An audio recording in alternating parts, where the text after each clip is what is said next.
este salón de actos del Centro Cultural Koldo Mitxelena, que bueno, pretende ser uno de los elementos en este territorio de Guipúzcoa que contribuya a que la cultura sea, además de lo que habitualmente es decir, un mero entretenimiento, pues algo más que eso, ¿no?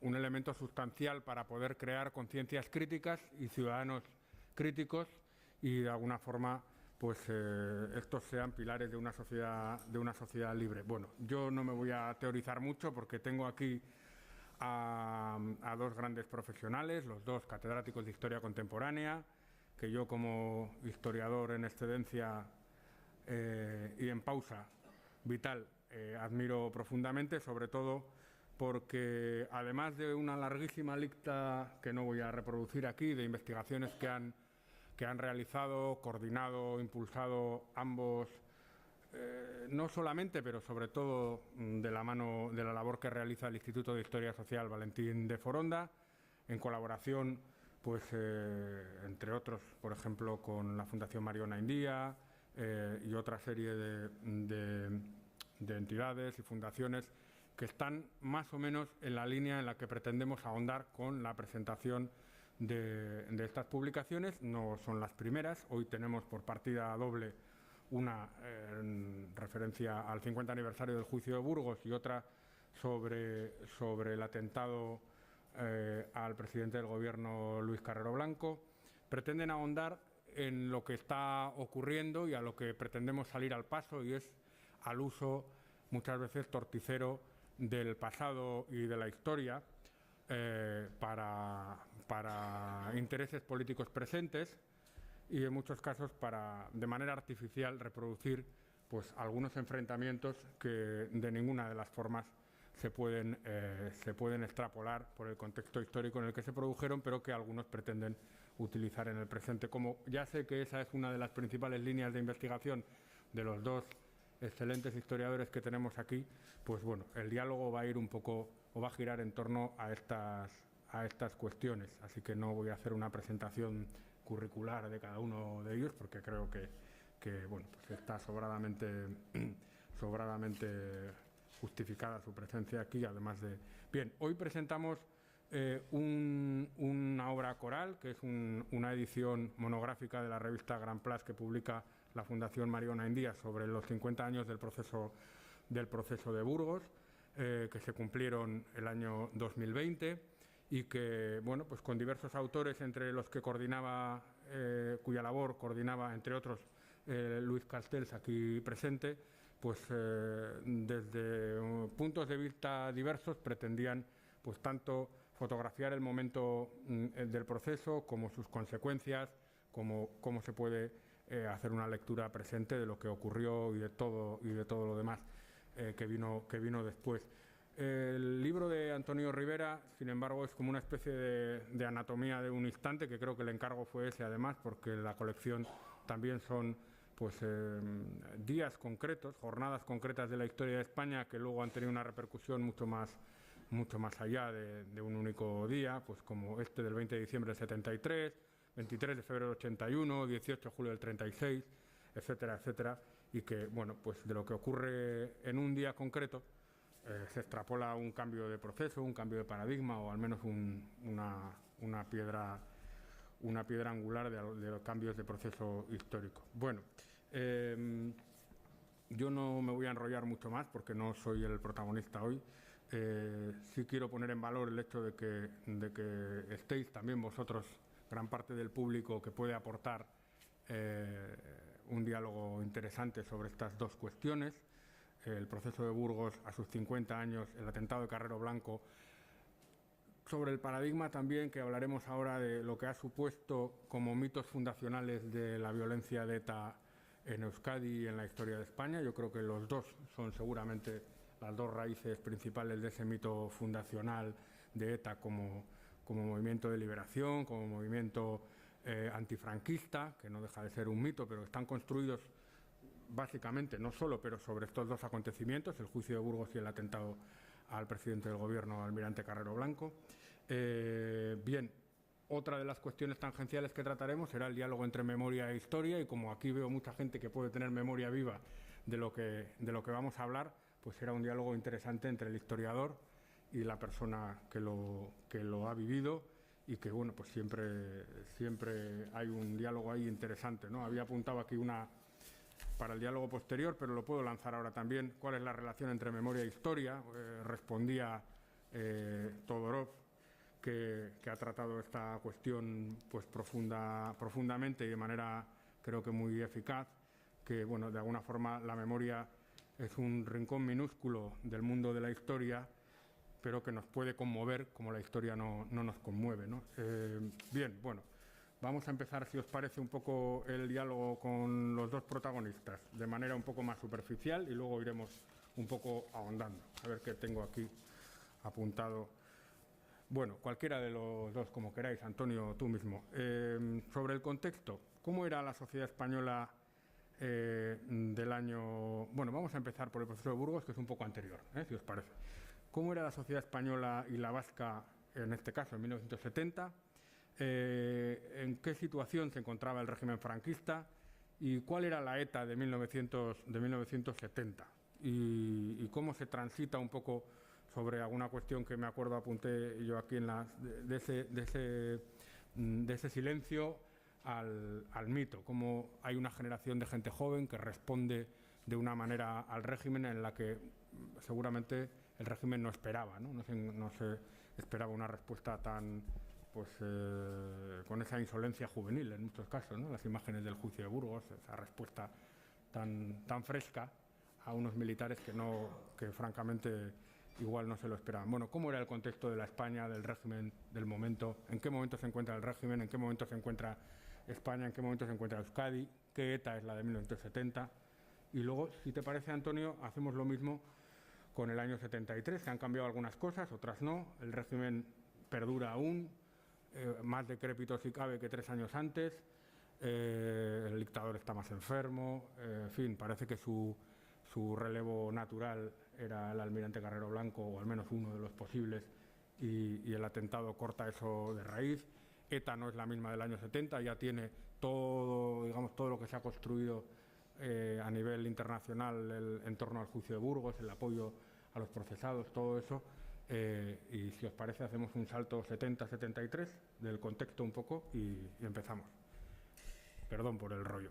No. Bueno, yo, como siempre, muchas gracias a la Diputación y al diputado de Cultura. No diré nada porque si hago algún elogio luego me riñe, no le gusta, entonces no lo haré, pero en fin, un agradecimiento muy expreso. También agradecer a toda la gente que ha venido, especialmente a las personas que llevan ya 3 lunes seguidos conmigo, Isa, Tonina, Javi, entre otros varios.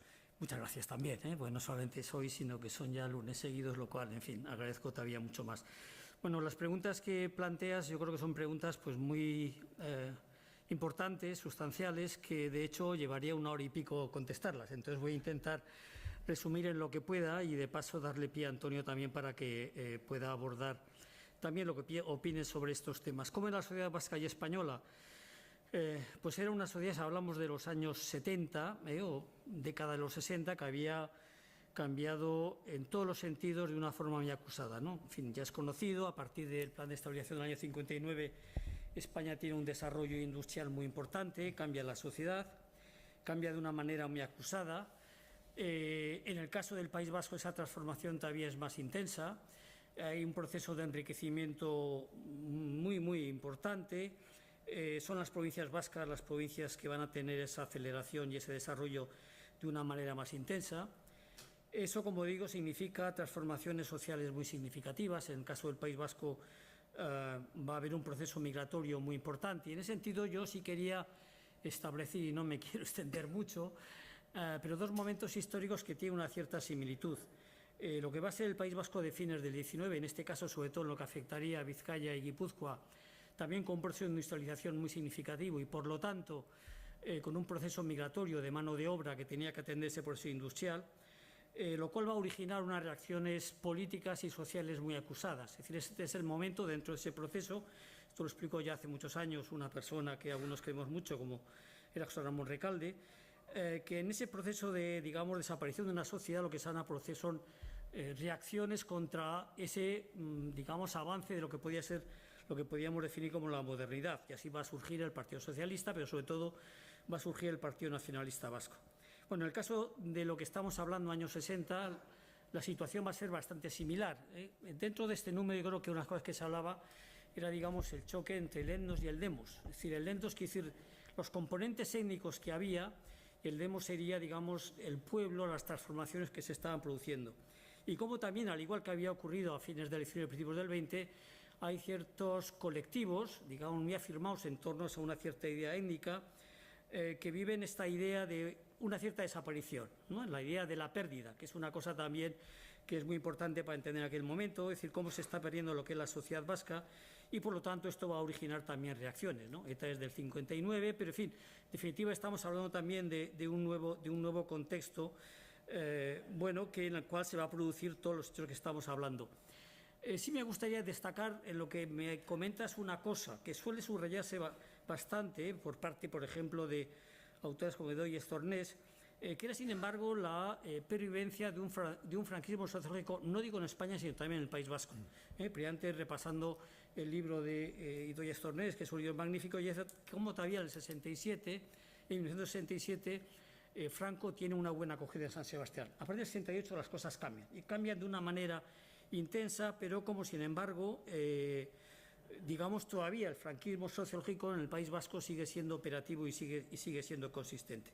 En el caso también ya, pues lo que ha habido es un nacimiento, como tú ya has dicho, es decir, de una nueva oposición, empieza ya a haber movimientos huelguísticos importantes. En el caso de Euskadi, eso lo señalaba, por ejemplo, gente como Eric Zubiaga, aquí tenemos presente, pues digamos el problema fundamental hasta el 68, hasta los primeros asesinatos, es el movimiento obrero, es lo que preocupa. Un movimiento obrero distinto, dirigido fundamentalmente por el Partido Comunista, con una aportación también fundamental importante de sectores católicos, con una presencia quizá no en esos primeros momentos, pero sí después, y por ejemplo ya en el 70, de formaciones, digamos, izquierdistas. El caso, por ejemplo, del MC, el comunista, que MC va a ser muy importante en Guipúzcoa y va a ser un evento de agitación significativo, pero también daría lugar a una situación en la cual todavía, si estamos hablando del año 69, que digamos el nacionalismo no era muy importante. En este caso, cuando hablemos de Burgos, efectivamente, bueno, pues lo que significaremos será el arrastre emocional, también cito a Edoy Estornés,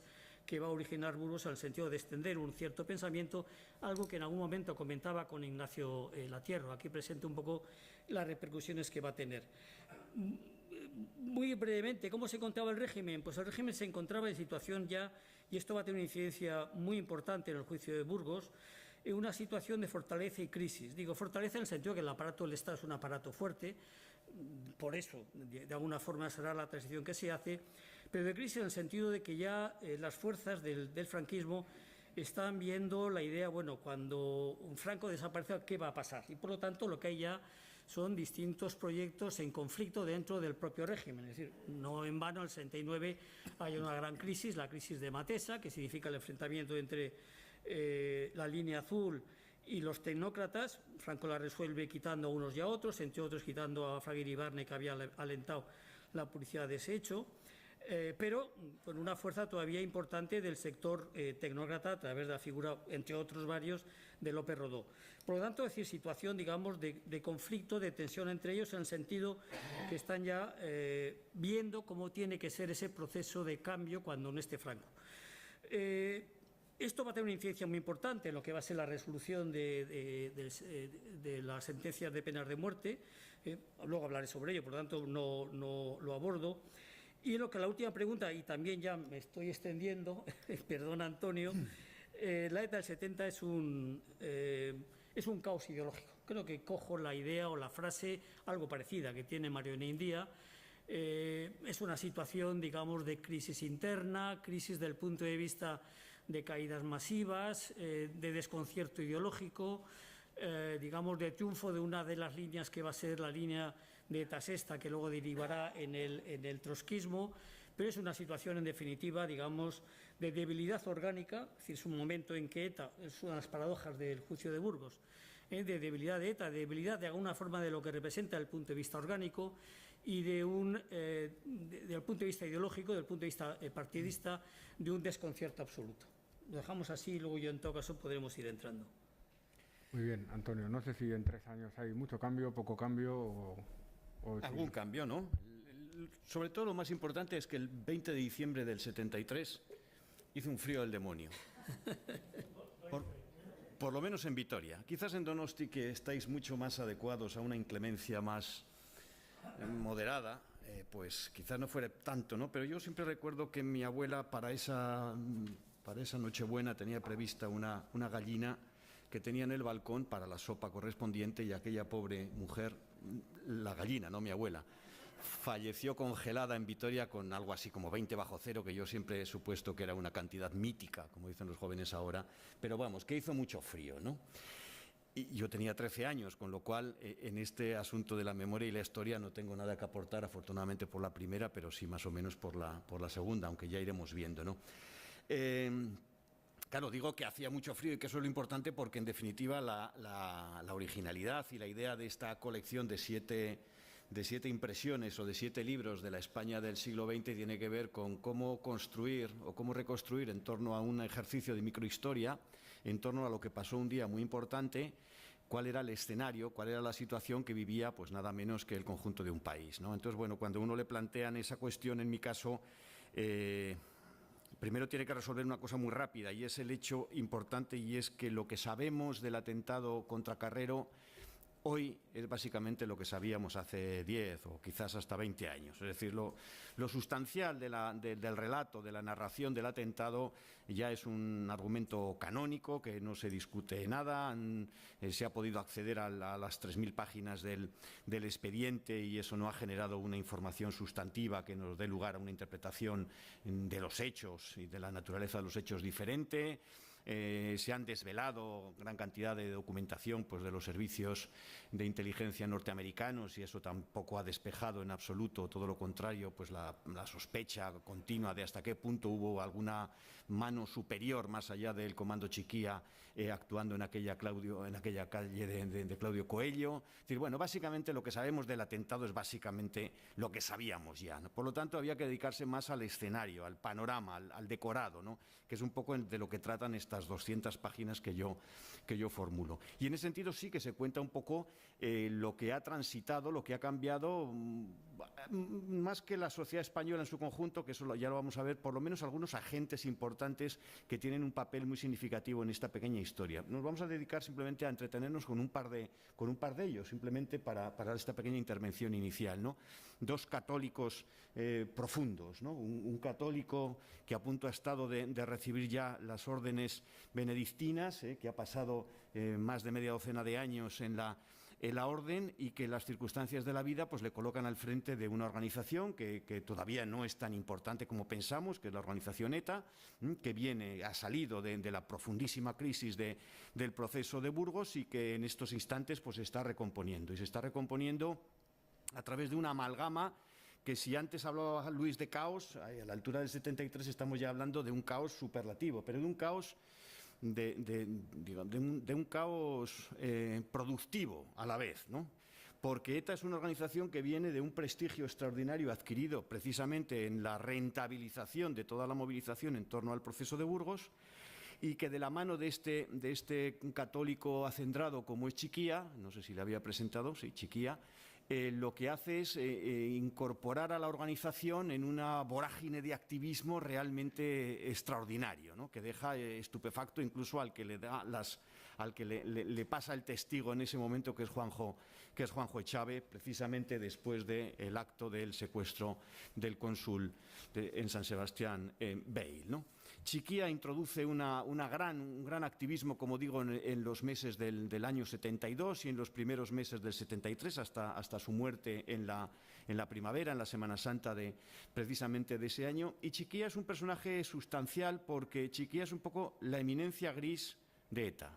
A Carrero Blanco, acordaros que La biografía magnífica de Javier Tussell titula precisamente La eminencia gris, jugando pues con la doble significación que puede tener el término gris en castellano, pero en el caso de Carrero cuadra y en el caso de Chiquía también cuadra. Chiquía no era ningún teórico, no era ningún ideólogo, sino que era aquella persona con la suficiente autoridad. Normalmente la autoridad en una organización dedicada a la violencia se determina por la testosterona, por la autoridad que uno tiene para el ordeno y mando, ¿no? Y que hacía que esa organización multiforme que ya era ETA, donde a mí es una de las cuestiones que más me ha costado trabajar en este libro, porque yo, que habitualmente no me había dedicado a este asunto en demasía, me resultaba tremendamente complicado percibir cómo la inmensa mayoría de la gente de ETA a la altura del 73, iba a decir una exageración, pero posiblemente no sea incierto, no había visto una pistola en su vida, ni la vería nunca. Es decir, la mayoría de la gente de ETA no se dedicaba al ejercicio de la violencia. Había una parte de ETA que sí que se dedicaba al ejercicio de la violencia, y salen repetidamente todos, hay entre 40 y 50 personas, no muchos más, la mayor parte de los cuales se encuentran en el exterior, se encuentran precisamente en Iparralde, ¿no? En Francia, ¿no? Pero a la vez en ETA hay un montón de gente que está actuando como si acaso estuviera actuando dentro de una especie de organización sindical clandestina. Incluso tiene sus problemas dentro del Frente Obrero, como se ve en el 74, ¿no? Otra gente que está actuando como si se tratara de un partido político al uso obviamente, pero en la clandestinidad, lógicamente, en la clandestinidad de una dictadura en su momento final. Es decir, hay una multiplicidad de situaciones y de condiciones que constituyen esta cultura política de ETA, pero que es tremendamente multiforme y en un momento en el que está prosperando extraordinariamente. Además, como ya ha apuntado Luis, hay una tensión en términos de corte ideológico, ¿no? Hay una tensión porque es una ETA que viene formal y oficialmente de esta apuesta por ese discurso trotskista un poco singular, ¿no? Después del 70, frente a una pequeña ETA, que va a ser la que llamamos así genéricamente los milis, ¿no? La ETA de Chiquía, que es profundamente nacionalista en ese sentido y que va a ir ganando con el ejercicio precisamente del activismo y a la postre de la violencia un progresivo prestigio y un posicionamiento dentro de esta lucha, además de otros. Ya voy a prescindir de Minos y demás familia para no perdernos más. La clave de bóveda de esta, o la dovela clave, mejor, de esta situación caótica dentro de ETA, sin ninguna duda, es Chiquía. Y de hecho, cuando desaparece Chiquía, todo estalla, no por Chiquía, estalla por las circunstancias y por las situaciones de tensión que se están generando dentro de las propias realidades que genera la propia actividad de ETA. Acordémonos que en el 74 se producen por lo menos dos excisiones importantes. Uno, la salida del Frente Obrero, sobre todo en Guipúzcoa, también en Vizcaya, pero en Guipúzcoa fueron a un sitio que es Alaya y en Vizcaya se quedaron en su sitio a la espera de mejores tiempos, ¿no? Y en segundo lugar, y mucho más importante, la escisión entre ETA militar y ETA político-militar. Hasta la muerte de Chiquía, Chiquía era el que contenía de alguna forma esa situación. Pero vayamos al otro sitio, busquemos a otro católico, en este caso un católico integrista como la copa un pino, pero no un integrista del siglo XX, es que es un integrista del siglo XIX, por no remontarme mucho más, que es un tal Luis Carrero Blanco. Tiene una noción profundamente integrista de la existencia, al punto de que en un momento dado escribe a Tarancón diciéndole que mucho más que ser presidente del gobierno, entonces creo que es todavía vicepresidente solo, entre comillas, a él le enorgullece extraordinariamente ser un hijo de la Santa Iglesia Católica, Apostólica y Romana. Esta es la eminencia gris del régimen. Y es la eminencia gris otra vez en este doble sentido del término. Es otro sujeto que lleva desde el 41 mandando, es el alter ego de Franco, es un hombre mucho más franquista que el propio Franco, y sin embargo es un individuo que, dedicado toda su vida a la política, no deja ninguna escuela política, no deja ningunos seguidores, mucho más allá de López Rodó. Yo creo que ahí se empieza y termina la nómina de los carreristas después de su muerte, pero sin embargo vuelve a jugar este mismo papel de la dovela clave, es decir, de todas las tensiones que se están generando ya en ese tardofranquismo entre, básicamente, no los falangistas, porque obviamente Fraga no es un falangista, ¿no? Es una especie de neofalangistas, es decir, entre Solís, Fraga, los falangistas más clásicos, ¿no? Y estos tecnócratas de apuesta, ¿no? La gente en torno al Opus Dei, pero también más o menos tecnócratas que no tienen nada que ver con el Opus Dei, como Fernández Miranda y otros de ellos, ¿no? Carrero es la pieza que tiene una importancia notable, pero sobre todo tiene una importancia de que cuando él desaparece, por mor del atentado de diciembre, lo que ocurre es que todas esas contradicciones internas en el régimen estallan, explotan, al punto de que el propio régimen durante ese par de años hasta el 76, lo que yo llamo esos minutos basura del régimen de Franco, del sistema franquista, es incapaz de promover una alternativa creíble dentro y fuera para suceder, para dar respuesta a esa pregunta que se le atribuye a en su momento director del Instituto de Estudios Políticos, Fuello, ¿no? Y después de Franco, ¿qué hacemos, ¿no? Entonces, de esto trata básicamente el libro. ¿Qué sucede cuando esos dos sujetos que sostenían dos estructuras contradictorias, enfrentadas, por un lado una organización opositora, y opositora además en términos de progresiva violencia por un lado, y en segundo lugar el que sostenía la naturaleza del régimen, el que sostenía el propio Estado? ¿Qué ocurre cuando desaparecen?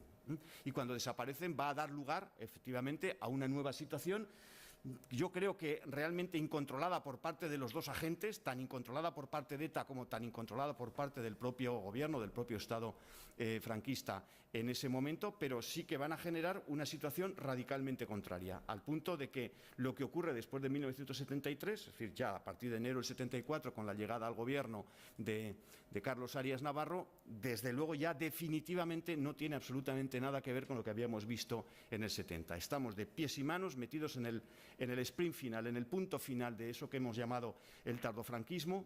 El atentado de Carrero no es el inicio de la transición a la democracia, es sin duda el final del franquismo o uno de los finales del franquismo. El final del franquismo es el 20 de noviembre del 75, es cuando se muere Franco.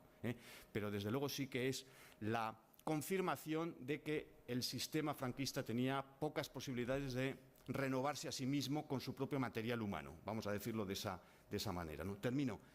Algunos, yo en el libro señalo cómo algunos sí que vieron que, hablando de material humano que podía dar alguna continuidad, ya lo veríamos de qué manera al franquismo, la alternativa no era Carrero. Algunos, como algunos anarquistas, el director de Rodio Ibérico, por ejemplo, señaló que si ETA realmente quisiera haber coartado radicalmente las posibilidades de sucesión del propio régimen, el objetivo hubiera sido Juan Carlos. Evidentemente es una mera especulación, no cabe otra explicación, pero que en el caso de Carrero era un elemento que desde luego no iba a reportar una gran capacidad para suceder al franquismo sin Franco, vamos a decirlo así, ¿no?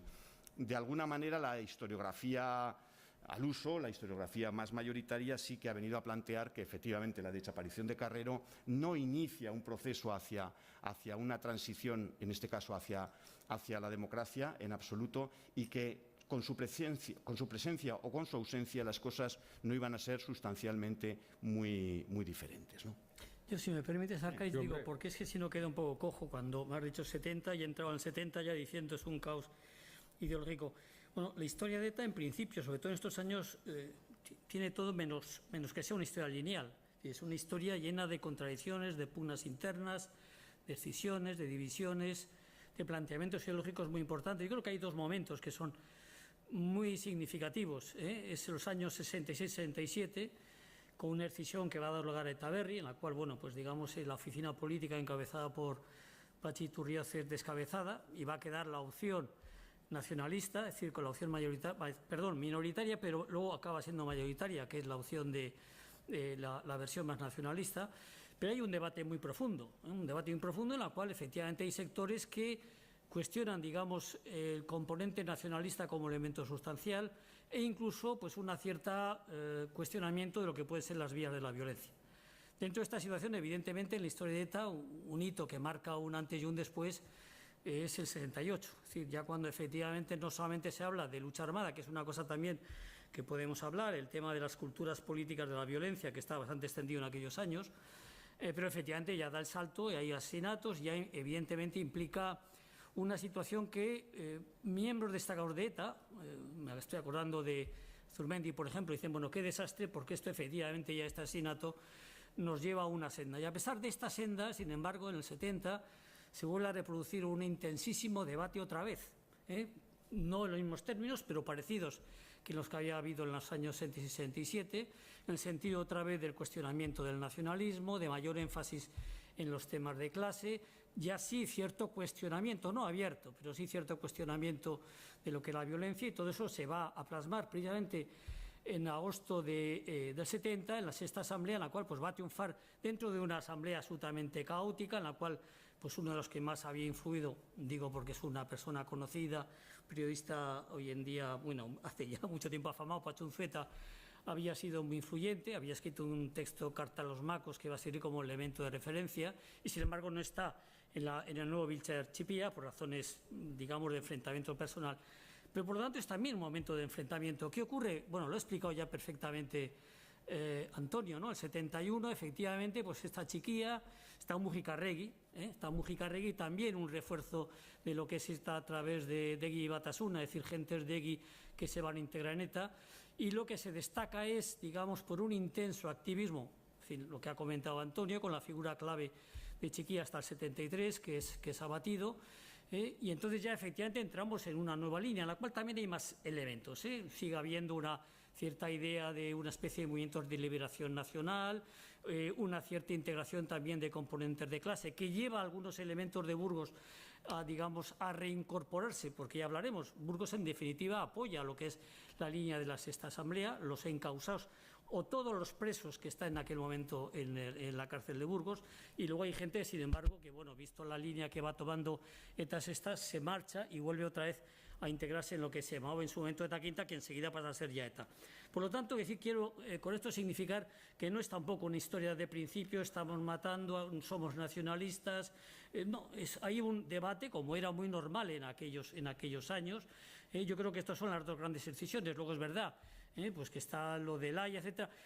ETA político-militar y ETA militar, yo creo que son diferencias estratégicas, es decir, en este sentido yo creo que no es una diferencia fundamental respecto a componentes definitorios de lo que es ETA en el sentido de violencia, nacionalismo. Es en todo caso, bueno, pues la idea de que la violencia tiene que ajustarse, la lucha de masa, etcétera, pero más bien son diferencias estratégicas.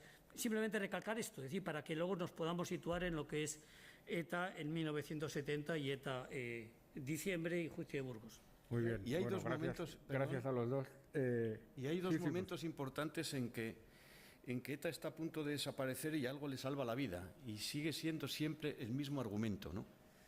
Uno sería en torno a la Berrieguna del 72 y otro en septiembre del 77. En torno a la Berrieguna del 72 es cuando se oficializa definitivamente la entrada del grupo de Egui Batasuna, es decir, ese grupo que conduce Mujicarregui Esquerra, y se incorpora al grupo pequeñísimo que estaba dirigiendo en ese momento Chiquía, ¿no? Y es importante en ese instante porque ETA podía haber desaparecido perfectamente entonces. Y sin embargo es ese aporte más nacionalista, profundamente nacionalista, el que se incorpora y el que le proporciona, digamos, los recursos humanos y de vinculaciones para que la organización siga manteniéndose. Curiosamente, en septiembre del 77 vuelve a pasar algo parecido. Es decir, en septiembre del 77 la situación de ETA militar, que es la que vamos a identificar, es realmente muy debilitada, muy precaria, tremendamente precaria, y va a ser precisamente el grupo de los Beresiak, es decir, ese grupo que se sale de la disciplina mayoritaria de los PMs, ese grupo más nacionalista y más activista, más violento, en ese sentido, el que vuelve otra vez a reflotar, el que vuelve otra vez a conferirle una nueva oportunidad a ETA. Es muy interesante esta circunstancia de que se repita en el tiempo y que de alguna forma nos da un poco de información respecto a una pregunta que es una pregunta ontológica muy difícil de resolver. ¿Qué hay más dentro del componente de la cultura política de ETA? Si más nacionalismo radical o, por el contrario, más discurso social a la usanza de la izquierda, ¿no? Más discurso social revolucionario. Bueno, es cierto que ellos en la síntesis del nacionalismo revolucionario consiguen encontrar un punto de coincidencia o de confluencia sin ninguna duda adecuado, ¿no? Pero dentro de esa pluralidad discursiva que hay dentro de ETA no cabe ninguna duda que el humus, lo que le pega a la tierra, lo que le mantiene en el tiempo, lo que le permite en definitiva a esa ETA militar, perdonar por el término, porque ya en un momento dado no se llama así, extenderse a lo largo de 50 años es precisamente el argumento de tipo nacionalista. Eso es lo que nacionalista y activista, cuidado, no lo perdamos de vista. Eso es precisamente lo que hace mantenerse en el tiempo y eso es en definitiva la propia reivindicación que acaba haciendo ETA Quinta o ETA Militar o ETA sin más apellidos en un momento dado. Es muy interesante, yo me entretuve a la hora de escribir este libro con un prólogo excelente, vamos, de Antxon Echeveste para la edición de Operación Ogro del 96, que creo que se regaló con el Egin de algún domingo, ¿no? Y es un largo prólogo donde básicamente Echeveste habla de muchas cosas y una de ellas es esta, es decir, lo que da continuidad a la historia de esta organización, a la cultura política ETA, es el activismo y el nacionalismo. Lo otro son argumentos que tienen mucha importancia en momentos concretos, que justifican escisiones, que justifican posicionamientos, que justifican una conexión con el tiempo, porque esto es muy importante. El nacionalismo revolucionario, de alguna forma, es la versión local, la versión doméstica de lo que se estaba llevando a cabo en otros muchos lugares, pero esto es lo que le permite enganchar con el humus, esto es lo que le permite hacer a ETA algo que señalaba nuestro viejo colega José Mari Garmendia, ¿no? El hecho de que a la altura entre el 68 y el 70 ETA, igual que había hecho en su momento el carlismo en el 19, igual que había sido capaz de hacerlo el PNV en el final del 19, principios del 20, ETA se convierte en uno de los factores singulares. La cultura política que desarrolla se convierte en un elemento articulador, de tal suerte que el resto de las culturas políticas giran en torno suyo. Esto solamente lo han conseguido ese tipo de movimientos que en Euskadi identificamos rápidamente como, digamos, la caracterización del lugar. Es decir, ese trasunto que iría desde el carlismo al nacionalismo vasco aranista a ese nacionalismo radical de ETA, siendo tres cosas radicalmente distintas, pero sin embargo establecen una especie de columna vertebral que, por otro lado, no la estoy sacando de la manga ni de la chistera porque la propia tradición cultural de ETA está reivindicando esta continuidad rectificada a cada uno de los momentos. Muy interesante este último punto, que ha sido muy debatido y discutido precisamente por el nacionalismo gelsale, que tildaba de movimiento exclusivamente revolucionario en algunos momentos a ETA por desprenderse un poco de la conexión. Bueno, sí, ya veis que es una pugna fantástica entre Luis y pugna amistosa entre... Todavía no bueno, exactamente, permitirme que vayamos a lo concreto de los dos hechos, el atentado y el juicio, con la dificultad que tiene pues aportar nada nuevo con hechos, como habéis comentado, que están ya tan investigados y tan manidos, ¿no? Pero permitirme que introduzca una variable para que comentemos los dos hechos concretos, y es la previsibilidad y la imprevisibilidad. Hemos hablado de cómo era ETA en el 70, en el 73, de cómo estaba el régimen, que de alguna forma pues bueno, tienen también ese componente ya un poco caótico del último momento del túnel del franquismo en cuanto a la dictadura y en cuanto a ETA, ¿no? De unos momentos incipientes todavía en la que conviven muchas tendencias. Era un acontecimiento previsible el juicio de Burgos para ambas partes, tanto para el régimen, actuó de manera previsible o imprevisible, y para los propios juzgados. Preveían una reacción así del régimen, les vino mal, les vino bien, y en cuanto al atentado también, ¿no? Yo creo que sabemos que el atentado no era la primera opción, se descartó el secuestro, después vino el tema del atentado, si no estoy mal informado. Era una cuestión que ETA, dentro de su previsibilidad, la tenía más o menos organizada. El régimen preveía un atentado de esta magnitud, ¿no? ¿Cómo es eso de que el principal responsable de la seguridad del asesinado es ascendido a su propio puesto? Estas cosas un poco... Entonces, os propongo que hagáis una reflexión de los dos acontecimientos desde la previsibilidad e imprevisibilidad por ambas partes. Bueno, yo creo que, en fin, vamos a dilatar el pegarnos, en este punto vamos a estar de acuerdo, pero en fin, yo ya apunto alguna cosa para luego discrepar de Antonio. No, yo a medida que uno va estudiando y va profundizando en la historia, aunque yo, en fin, ya mucho más no puedo, es la idea de la improvisación de los hechos. Es decir, ¿quién diría decir que de repente el muro de Berlín se va al traste, que la Unión Soviética se hunde, que el bloque socialista nos coge a todos, en fin, absolutamente por sorpresa, ¿no? Lo que estamos hablando va en esa dirección también. Lo que pasa es, yo sí querría, tiene también quizá algo que ver con lo que hablabas de memoria e historia, que yo lo voy a transformar. Efectivamente, no estamos planteando cosas nuevas, pero sí planteando cosas que a veces quedan marginadas. Y esto tiene que ver, voy a llegar a lo que tú planteabas, ¿no? Es decir, porque el problema que tenemos en Euskadi, no solamente en Euskadi, pero dado que estamos aquí hablamos de esto, en la cual en Euskadi pues la historia, los usos públicos de la historia son tan frecuentes y están tan, voy a emplear un término, en fin, tan bastardeados, ¿no? Es decir, son tan adulterados y adaptados a intereses del momento.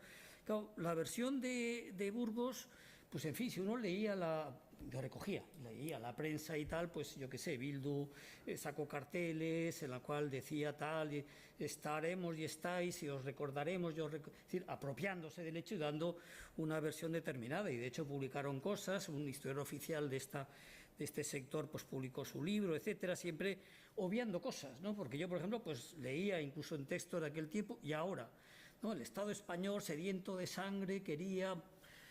Pues cuando uno profundiza en documentación de aquel tiempo perfectamente accesible, te das cuenta el marasmo que esto le crea al régimen.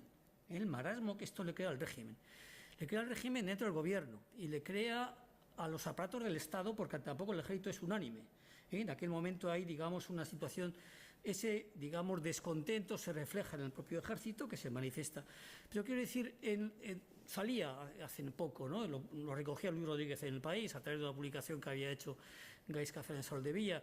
Sánchez Bella, ministro de Información, intenta comprar al ponente del Consejo de Guerra de Burgos para que no pida las penas de muerte. Le ofrece, bueno, si tú no pides penas de muerte, te daremos la dirección del Banco Central y pasarás de cobrar 20.000 pesetas al año por 200.000. Es decir, ¿qué pasa? Es decir, bueno, es que efectivamente el Gobierno ni quiere que haya un juicio de Guerra de Burgos en la cual aglutine varias causas distintas, ni quiere que haya penas de muerte. No quiere que haya penas de muerte. Y estamos entrando aquí un poco en el tema de la presión. Es decir, lo que estamos hablando es que en el Gobierno hay un sector de la tecnocracia que es consciente que si aplicamos aquí penas de muerte, esto va a significar un desastre para nuestro proyecto. Y el proyecto, efectivamente, quieras o no, es de alguna manera ir estableciendo vínculos con Europa, en fin, integrándonos en Europa, porque es la única salida económica que hay. De hecho, es decir, el Consejo de Ministros que hay, efectivamente, todos los ministros, y hay el acta del Consejo de Ministros, todos se muestran favorables al indulto, todos,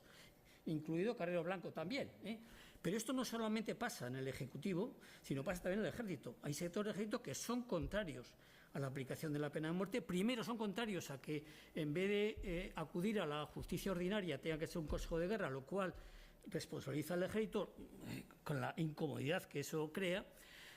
Pero después, además, dentro del propio Ejército, es verdad, son sectores minoritarios, pero hay, digamos, sectores muy contrarios a los miembros del Gobierno que aprovechan esta situación para arremeter contra ellos.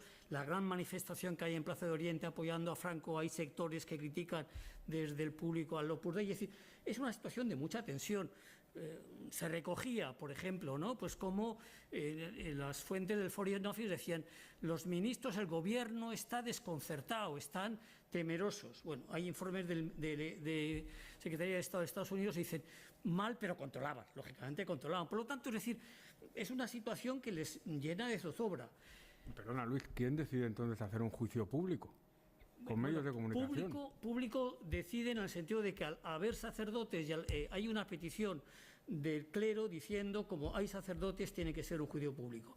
Efectivamente, ellos es decir, el sector ultra lo que piensa es, como saben muchos de aquí, es que el juicio de Burgos va a servir como un escarmiento, sobre todo un escarmiento para el nazismo radical. Se vuelve absolutamente en contra, es decir, es la situación, es decir, es una gran representación. En el texto que tenemos aquí, por ejemplo, Juan Luis Ibarra hace un artículo fantástico en el cual explica un poco, digamos, cómo hay un juego compartido, encausados abogados, preguntas hechas, se consigue al ser un juicio público que esté la prensa internacional, por lo tanto tiene un eco internacional extraordinario, las peticiones son de todas las cancillerías, incluida esta de Estados Unidos con Nixon, o sea que también pide, ¿no? Y además hay textos diciendo, bueno, ¿habremos influido o no? En fin, yo creo que sí hemos influido en la opinión de Franco, ¿no?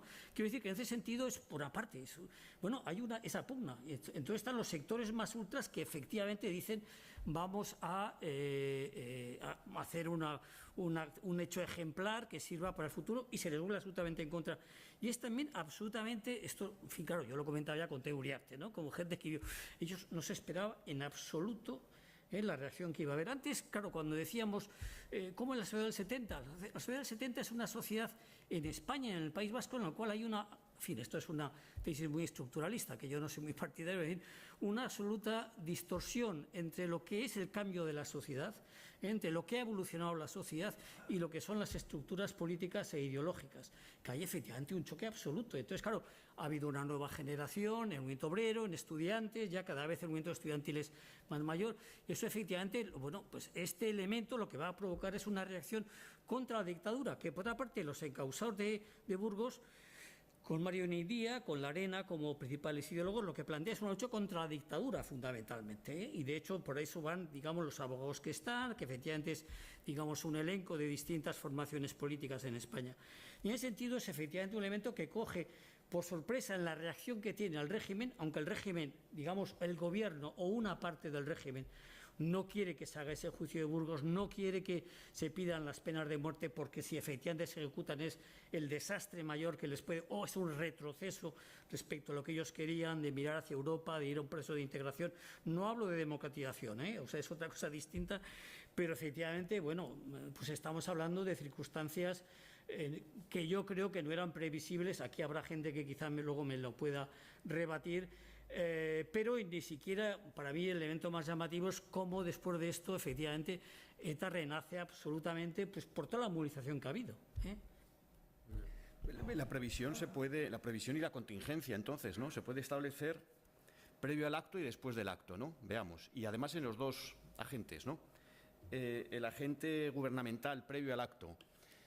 Esto fue un gol por toda la escuadra, al punto de que es tan impensable que todo saliera tan bien para los que lo llevaban a cabo, que las teorías de la conspiración empezaron a funcionar desde el mismo día del atentado. Hay una multiplicidad de sospechas, de chistes, de humor negro al respecto, que hablan sobre la mano negra o la posible intervención acompañando al comando Txikia de los Estados Unidos, la KGB, los propios servicios secretos internos del franquismo, determinadas influencias de determinado tipo de grupos, etcétera, etcétera. Hasta donde sabemos, hoy no hay absolutamente nada de nada, sino simplemente una impericia, una incapacidad extraordinaria por parte del régimen para responder a una amenaza que todavía no tiene establecida como tal, a pesar del estado de excepción del 68 y 69, a pesar de lo que ha ocurrido en Burgos en el 70. A la altura del 73, los problemas de seguridad para el régimen franquista siguen siendo los mismos de siempre. Los curas, los obreros, los estudiantes universitarios y ellos mismos. Es decir, se dedican a espiarse entre ellos mismos. De hecho, el primer capítulo del libro se titula Inteligencia y Guerra Sucia. La guerra sucia se está estableciendo en el tiempo de Carrero Blanco, pero se pone en marcha después de Carrero Blanco, antes no. Y la inteligencia tiene que ver precisamente con los inicios de lo que hoy conocemos como Centro Nacional de Inteligencia, el CNI, y estas son las bases. Quien pone en marcha el Servicio de Inteligencia en España es precisamente Carrero Blanco, a través de un personaje donostiarra, por más señas, que se pone al frente precisamente de esos servicios. Problema: que no consideran creíble la posibilidad de que unos activistas domésticos den un salto de esa naturaleza. Los únicos que están continuamente avisando, sin ningún éxito, de cuál es la situación es el comisario en esos momentos de Bilbao, el que ha venido a sustituir a Melitón Manzanas después del 68, el comisario Sainz, ¿no? Y en segundo lugar, un personaje que va a cobrar importancia progresivamente, que es el jefe del servicio de espionaje en el País Vasco, que es Ugarte, ¿no? El capitán Ugarte, que es el que va a poner en marcha la primera operación más o menos política, que es la operación Udaberri. Curiosamente recibe ese nombre en ese instante. Por lo tanto, la previsión por parte del régimen, cero. Su capacidad para frenar esa situación, ninguna. La capacidad del comando para que las cosas hubieran salido bien, muy pocas. El reguero de errores, dislates, situaciones que generan le proporciona a la narrativa una condición un tanto chusca, por no decir otra cosa. Es decir, se les escapan sendos tiros en dos ocasiones dentro de las casas donde están, vamos, del propio cuchitril en el que se están moviendo, las emanaciones de gas en la calle Claudio Coello tenían que llegar hasta el tercer piso de aquella casa. Aquellos individuos se pasaron meses sentados en la parada del autobús enfrente de la Embajada de los Estados Unidos y nadie reparó en la presencia de aquellos individuos. Es decir, dejaron en los tiempos libres o en los tiempos muertos para organizar el atentado, no se les ocurría mejor cosa que asaltar una armería, asaltar una comisaría para dotarse de carnés y luego falsificarlos, robarle el CEDME o su fusil, no sé qué llevaría en ese momento, al soldado que estaba en la puerta de la Capitanía General en la plena calle Mayor de Madrid, es decir, a 300 metros de la DGS y de la Puerta del Sol. Es decir, el cúmulo de errores pues es extraordinario.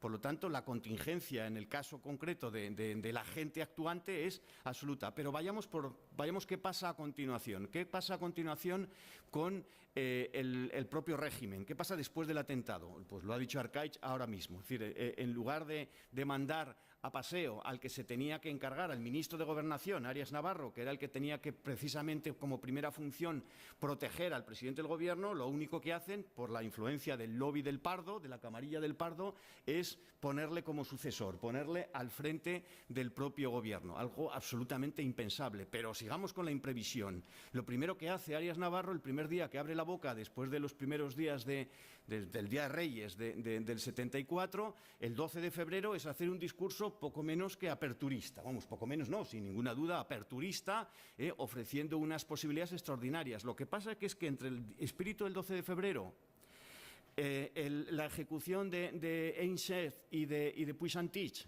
el 2 de marzo del 74, y a continuación la enorme crisis de Añoveros, enorme, es decir, pasan solamente unas semanas. Es decir, la credibilidad que tiene este gobierno y por lo tanto este presidente del gobierno es aproximadamente igual a cero, dentro de España y fuera de España, dentro del régimen, en las proximidades del régimen y en la propia oposición. Con lo cual, la previsibilidad, si alguien pensaba que después de Carrero podía haber dado lugar a una, vamos a decirlo así, vía lógica, no hay ninguna vía lógica. Los dos gobiernos de Carrero, con Franco o el primer gobierno de la monarquía, insisto, son tiempos muertos a los efectos históricos, es decir, no aportaron absolutamente nada. El debate sobre las asociaciones, lo que se sustancia finalmente con la ley de diciembre del 74, no sirvió absolutamente para nada, ni siquiera para que lo hicieron, pero no sirvió para nada que se registraran esa especie de asociaciones fantasmas que había creado precisamente el propio régimen. El debate, después de 40 años de dictadura, que se planteaba entonces es hilarante cuando lo vemos desde la comodidad del presente, es decir, porque era un debate sobre cómo ser plurales en un régimen cuya pieza angular era la suspensión de la pluralidad social y política. Pues un auténtico imposible, como de hecho así ocurrió. Por lo tanto, lo que podía, la previsibilidad del propio régimen en ese sentido, después de muerto Carrero, era nula, y así ocurrió. Tuvo que llegar el traidor necesario, que fue un tal Adolfo Suárez, que pasaba por allí, que de repente se cree su papel en esa escena que le ha tocado jugar casi de manera sorpresiva, y es el que en definitiva desmonta toda esa estructura, pues con todo lo que sabemos y que es cedero. Y por último, ¿qué pasa con la propia organización? Es decir, estos son unos individuos que están perfectamente mediatizados por una lectura muy científica de la existencia humana y de la sociedad humana. Es decir, el modelo marxista opera aquí con una inflexibilidad extraordinaria. Entonces van estudiando cuáles van a ser las consecuencias que van a tener su acción. El problema es que dicen una cosa y la contraria. Dicen que la consecuencia que va a tener esto va a ser una radicalización extrema por parte del régimen en términos de mayor brutalidad, con lo cual generará el clásico aserto de las contradicciones en el contrario suficientes como para que la energía de las masas se incorpore, crezca, y por el contrario también pueden decir justo, como digo, lo contrario, y es que lo que va a hacer el régimen después de desaparecido Carrero Blanco, como consecuencia de eso, es edulcorar, dulcificar su posición precisamente para hacerse mucho más creíble a su esperanza de incorporarse al tren europeo que le está siendo extraordinariamente exigente y que no le va a permitir hacer un sucedáneo de dictadura después o antes de que muera el dictador. Con lo cual, lo único que sabían los actuantes, y además lo único que podían saber, no había ninguna otra posibilidad, los que estaban interviniendo, es que estaban, yo lo titulo así, una piedra en el estanque. a lo más que podían aspirar, que ya era bastante, es que a esa calma chicha extraña, un poco cansina que se estaba produciendo al final del franquismo, hubiera un elemento, un factor que rompiera la rutina, que alterara por completo el estado de cosas y que diera lugar a una nueva situación. Yo antes de venir me he entretenido leyendo el comunicado que se emite el 20 de diciembre del 74 por parte del Bilchatipía de ETA. Quiero suponer que es el de ETA político-militar, porque la pluma es puro Pertur, ¿no? Y bueno, vuelve otra vez es una especie de repetición de lo que cuenta Pertur en el capítulo correspondiente de Operación Ogro y en la propia explicación que se da en aquella conferencia de prensa en Talans, en Burdeos, justo después del propio atentado. A la altura del 74 piensan que lo que está habiendo no es una radicalización del régimen, sino todo lo contrario, sino un intento de traernos una suerte de democracia, que le ponen toda suerte de comillas, porque el imperativo es conectar de alguna forma con Europa. En la conferencia de prensa en Talans dijeron justamente lo contrario. Lo que iba a hacer el régimen era radicalizarse extraordinariamente y cerrarse todas sus posibilidades de entrar en Europa. Posiblemente la pluma era exactamente la misma. Lo que pasa es que era absolutamente imprevisible lo que fuera a pasar, como de hecho así ocurrió. Claro, nosotros lo contamos porque lo único que hacemos los historiadores es contar del presente hacia el pasado, que es nuestra gran ventaja de la atalaya de la historia, ¿no? Pero por eso estamos aquí, ¿no? Para contarlo.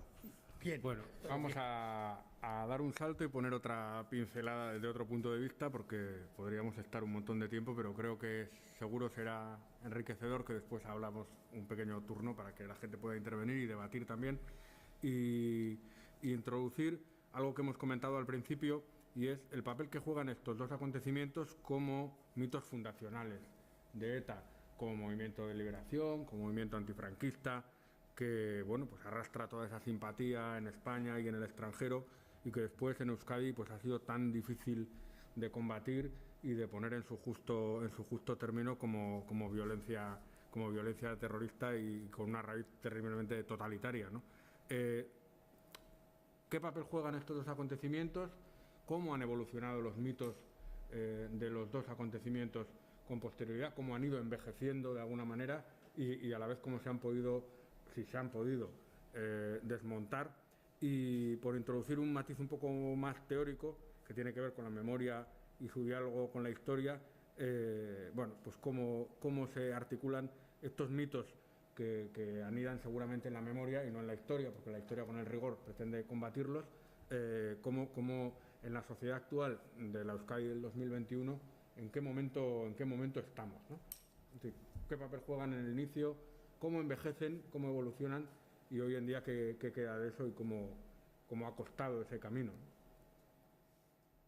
Es más fácil hablar en primer lugar, te quito. Yo así voy pensando. Yo creo que es fundamental. Es decir, hay toda una línea, digamos, de pensamiento en la cual estamos algunos, está Antonio destacadamente, se lo he leído a Joseba, se lo he leído a Fernando Molina.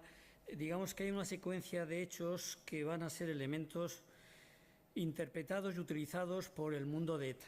Entonces, efectivamente, digamos, la creación, yo cuando digo mitos no me suele gustar, es una construcción interesada la que se va a hacer, ¿no? Y eso es lo que precisamente permite fijar una determinada visión y una visión además que le va a dar una fuerza social extraordinaria. Es decir, esto lo decimos, Consejo de Guerra de Burgos del 70, asesinato, magnicidio de Carrero Blanco, 68, Echevarrieta.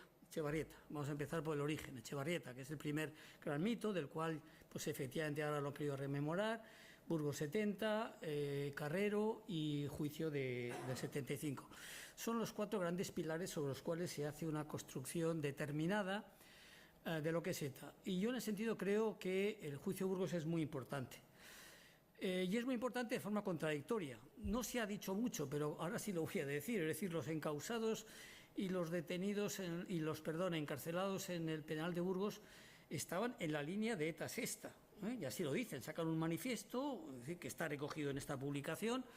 Sacan un manifiesto resumido, porque la verdad es que, en fin, los textos que se hacían o hacíamos en aquel tiempo, en fin, no voy a mirar a nadie, con algunas excepciones, eran plomizos, absolutamente plomizos, eran llenos de eso que el propio Teo suele decir, con un marxismo primario, empollado en fin, en horas, en fin, una cosa. Pero bueno, efectivamente ellos toman un posicionamiento público dentro de un debate muy importante que hay en aquel momento en ETA, ¿no? Dicen contra los 5, contra Chávez, que saca un manifiesto llamándoles traidores españoles. Los 5 son, digamos, 5 históricos de ETA, como son Krubi, Madariaga, Belcha, en fin. Y ellos entran en ese debate y entran en el debate de hacer una apuesta, y está claro lo que ellos expresan a través del propio juicio, sentido de apostar por una vía digamos, con un conglomerado imposible. Se declaran internacionalistas, favorables a la lucha de clases y nacionalistas. Entonces, es una suma de elementos que resulta contradictoria y efectivamente, bueno, pues se va a romper. Pero el juicio, realmente las declaraciones son declaraciones en las cuales se está diciendo somos marxistas-leninistas, lo dice Mario, lo dice Teo Uriarte, estamos a favor de los pueblos de España, no hablan de la violencia con la excepción únicamente, curiosamente, de Mario Neindía.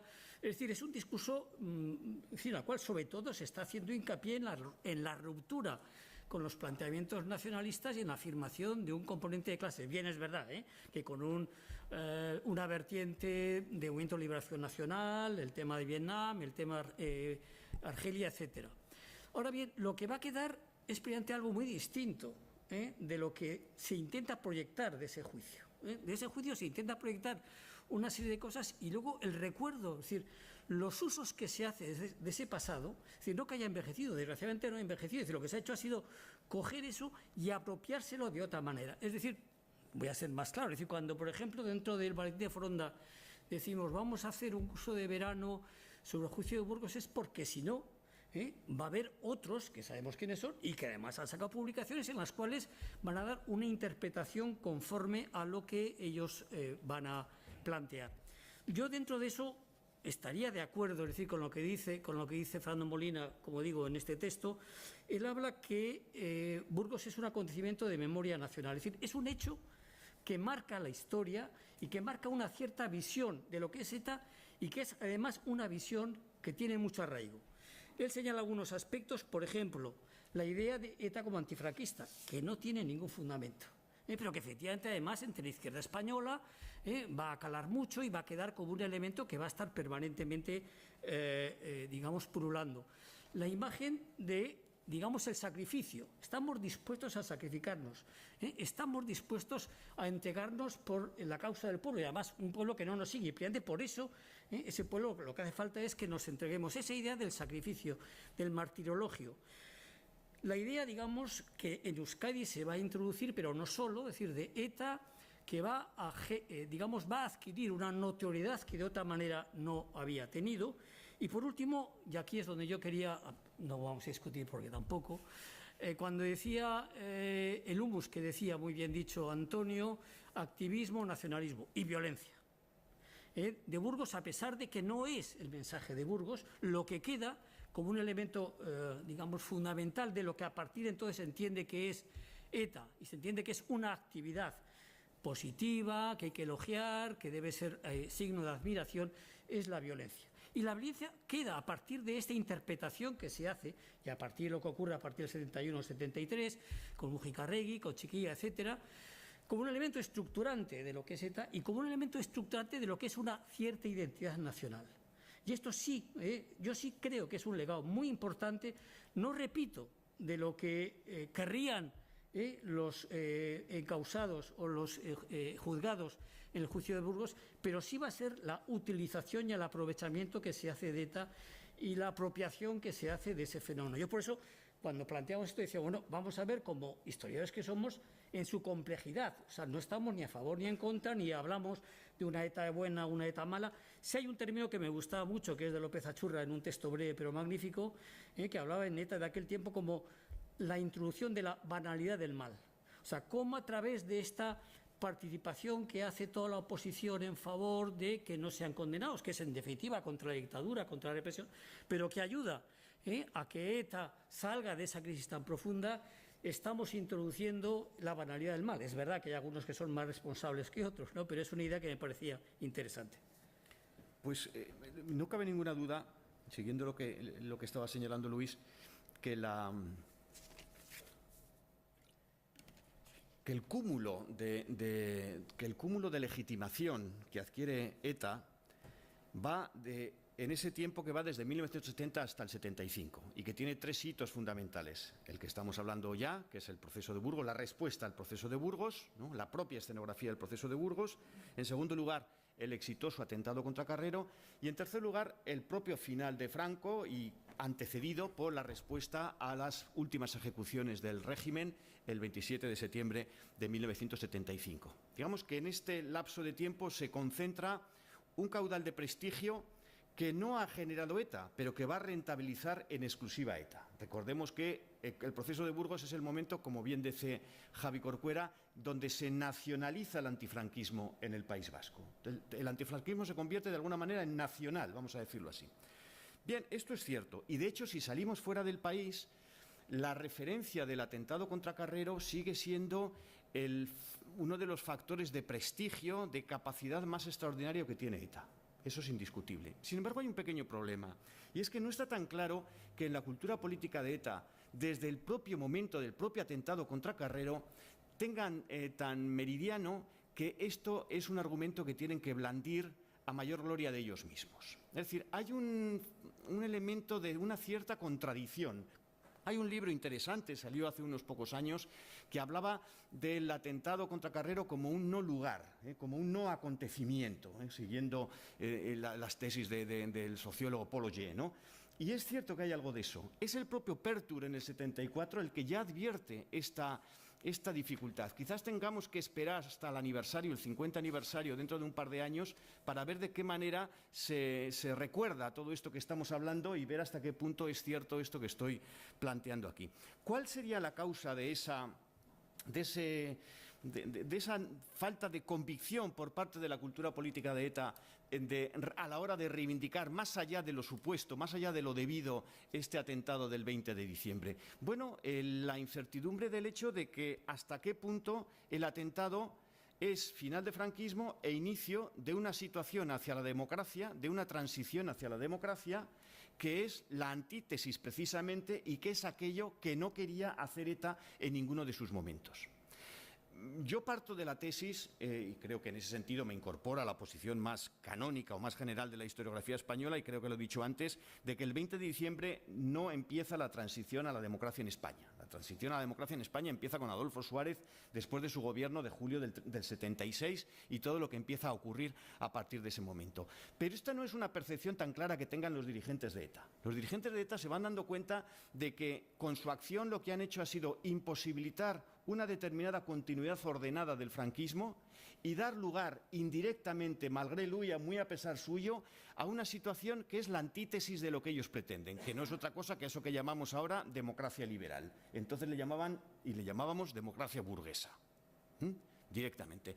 Entonces, esa contradicción es la que les evita de alguna manera sacar pecho, al punto de que en ese prólogo tan interesante de Antxon Echeveste que señalaba antes del 96, él indica una cosa muy curiosa, si no fuera un tanto perversa, ¿no? Y que viene a decir lo siguiente. Recordemos que el 96 es después del 92 de Vidar y de algunas cosas que han pasado en ese momento importantes, ¿no? Y él dice, fijaos, es el atentado de Carrero la pieza que permite transitar hacia una democracia de la que se han favorecido el conjunto de los españoles, y son precisamente los españoles, incluso los españoles democráticos, los que no han pagado a quienes hicimos esto, que somos los auténticos vascos, a quienes hemos propiciado esta situación, que somos los auténticos vascos, permitiéndoles o dándoles eso que reivindican ellos del derecho de autodeterminación. Es decir, Echeveste hace un requiebro muy interesante, en el fondo muy inteligente de todo esto. Insisto, es un planteamiento realmente artero por lo que estaba pasando a mediados de los años 90, pero lleva a esa suerte de especulación de hasta qué punto el atentado de Carrero nos ha favorecido desde el punto de vista de ETA o por el contrario nos ha perjudicado, porque ha puesto definitivamente la posibilidad en pista de que se asiente una democracia, que es precisamente lo que nosotros no queríamos hacer. De hecho, vuelvo otra vez al documento de diciembre del 74, donde están continuamente diciendo dos cosas a un tiempo que también es muy del tiempo. Dicen, efectivamente, nosotros somos los primeros que preferiríamos una democracia frente a la continuidad de esta dictadura. Y a renglón seguido dicen, pero no perdamos de vista que una democracia burguesa es precisamente la añagaza que tiene el sistema para evitar la prosperidad del discurso revolucionario, que es auténtico. Es lo que se decía el Marx. es un texto que podía haber firmado, que seguro que lo firmó el Partido Socialista en diciembre del 74, por ejemplo, ¿eh? O sea, que no nos sorprende absolutamente nada, ¿no? Muy bien, bueno. Que hable el pueblo. que hable el pueblo.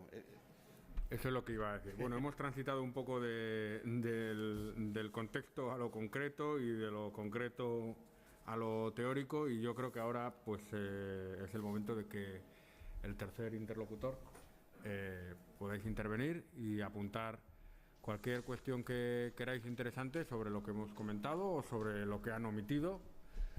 Bai, orain mesedez hitza eskatu nahi duzuenak altxatu eskua eta mikrofonoa pasatuko dizuegu, diganatzean mesedez.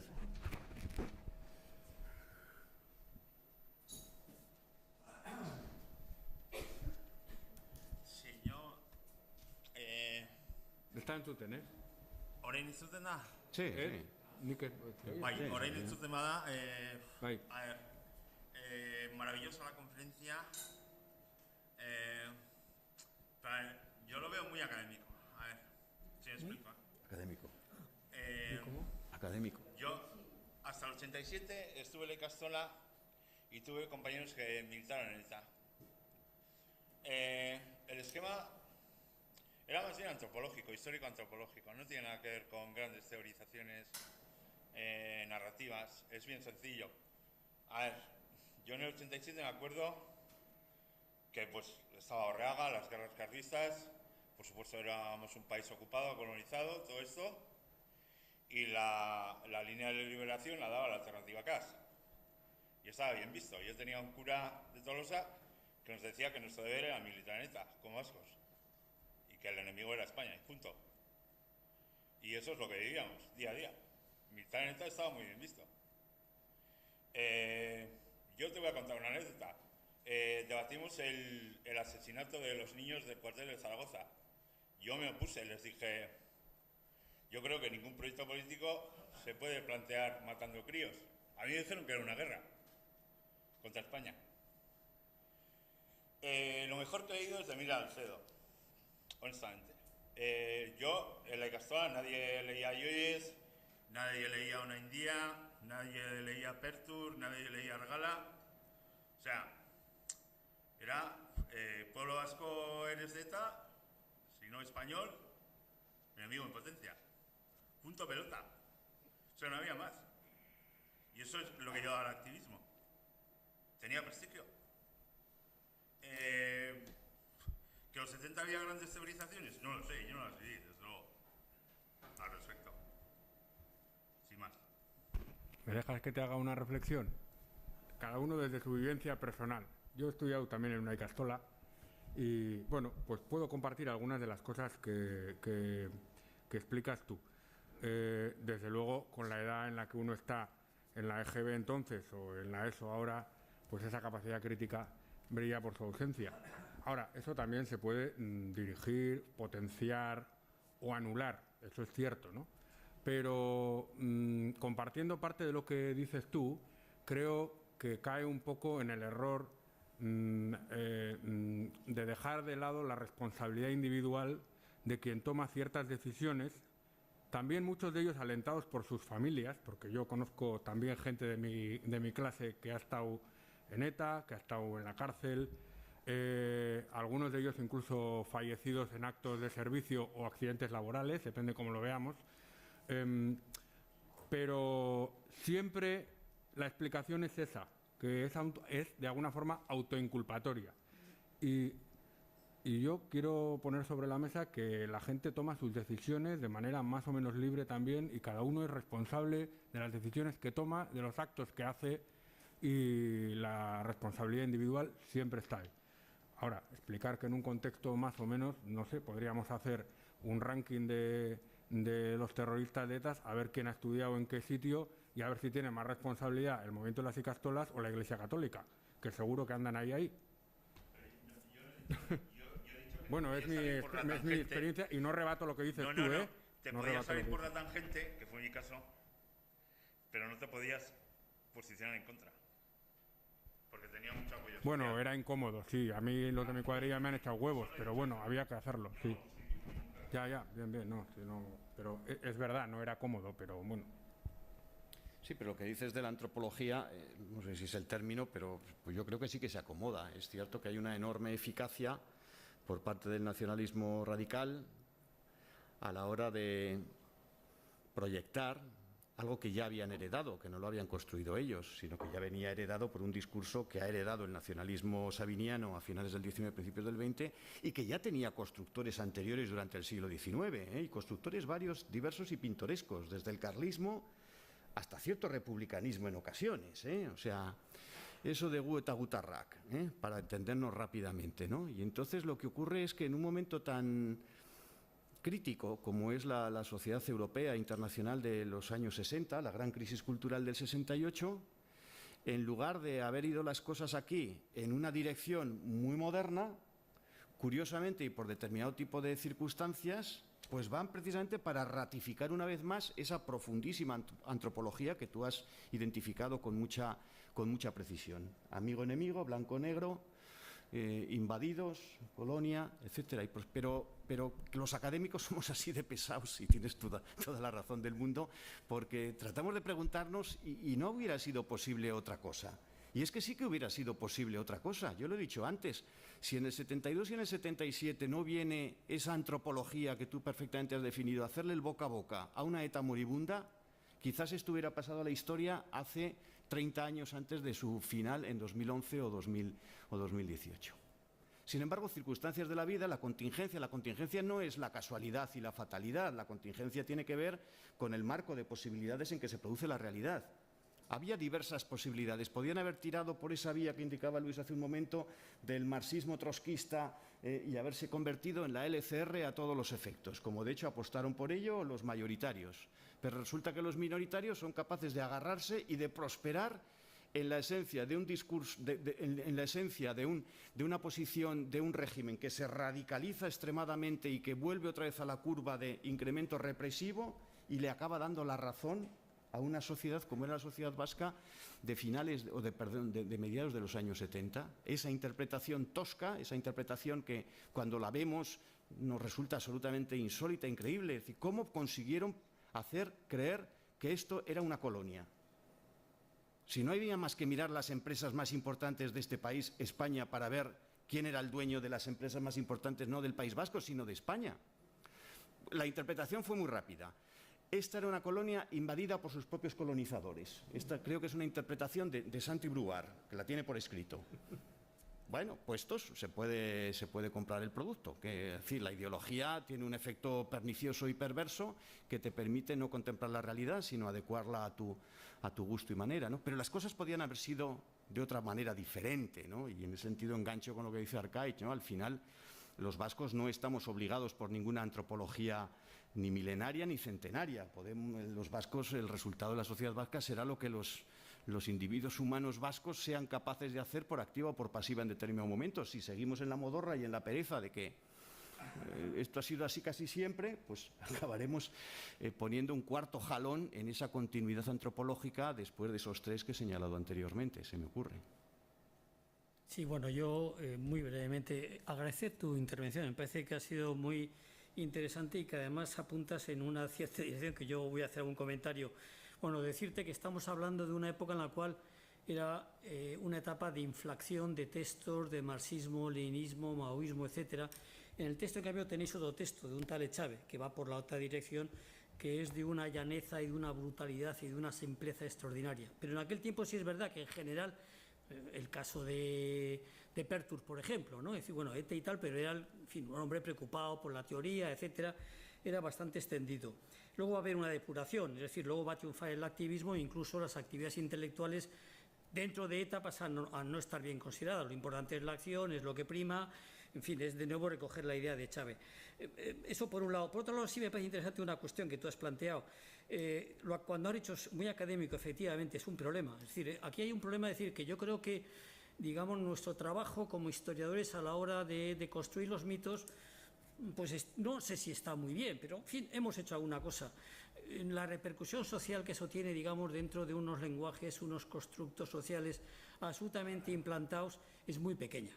Y en ese sentido, por ejemplo, también hay otros sectores políticos, no voy a dar nombres, es fácil pensar quiénes son, en los cuales no les importa tanto el rigor histórico, sino les importa reforzar esos mitos. Por eso es verdad que el tema de Burgos sí es un elemento que tiene una actualización constante en el sentido de reproducirse dentro de unos ciertos esquemas. Y ahí sí hay un problema.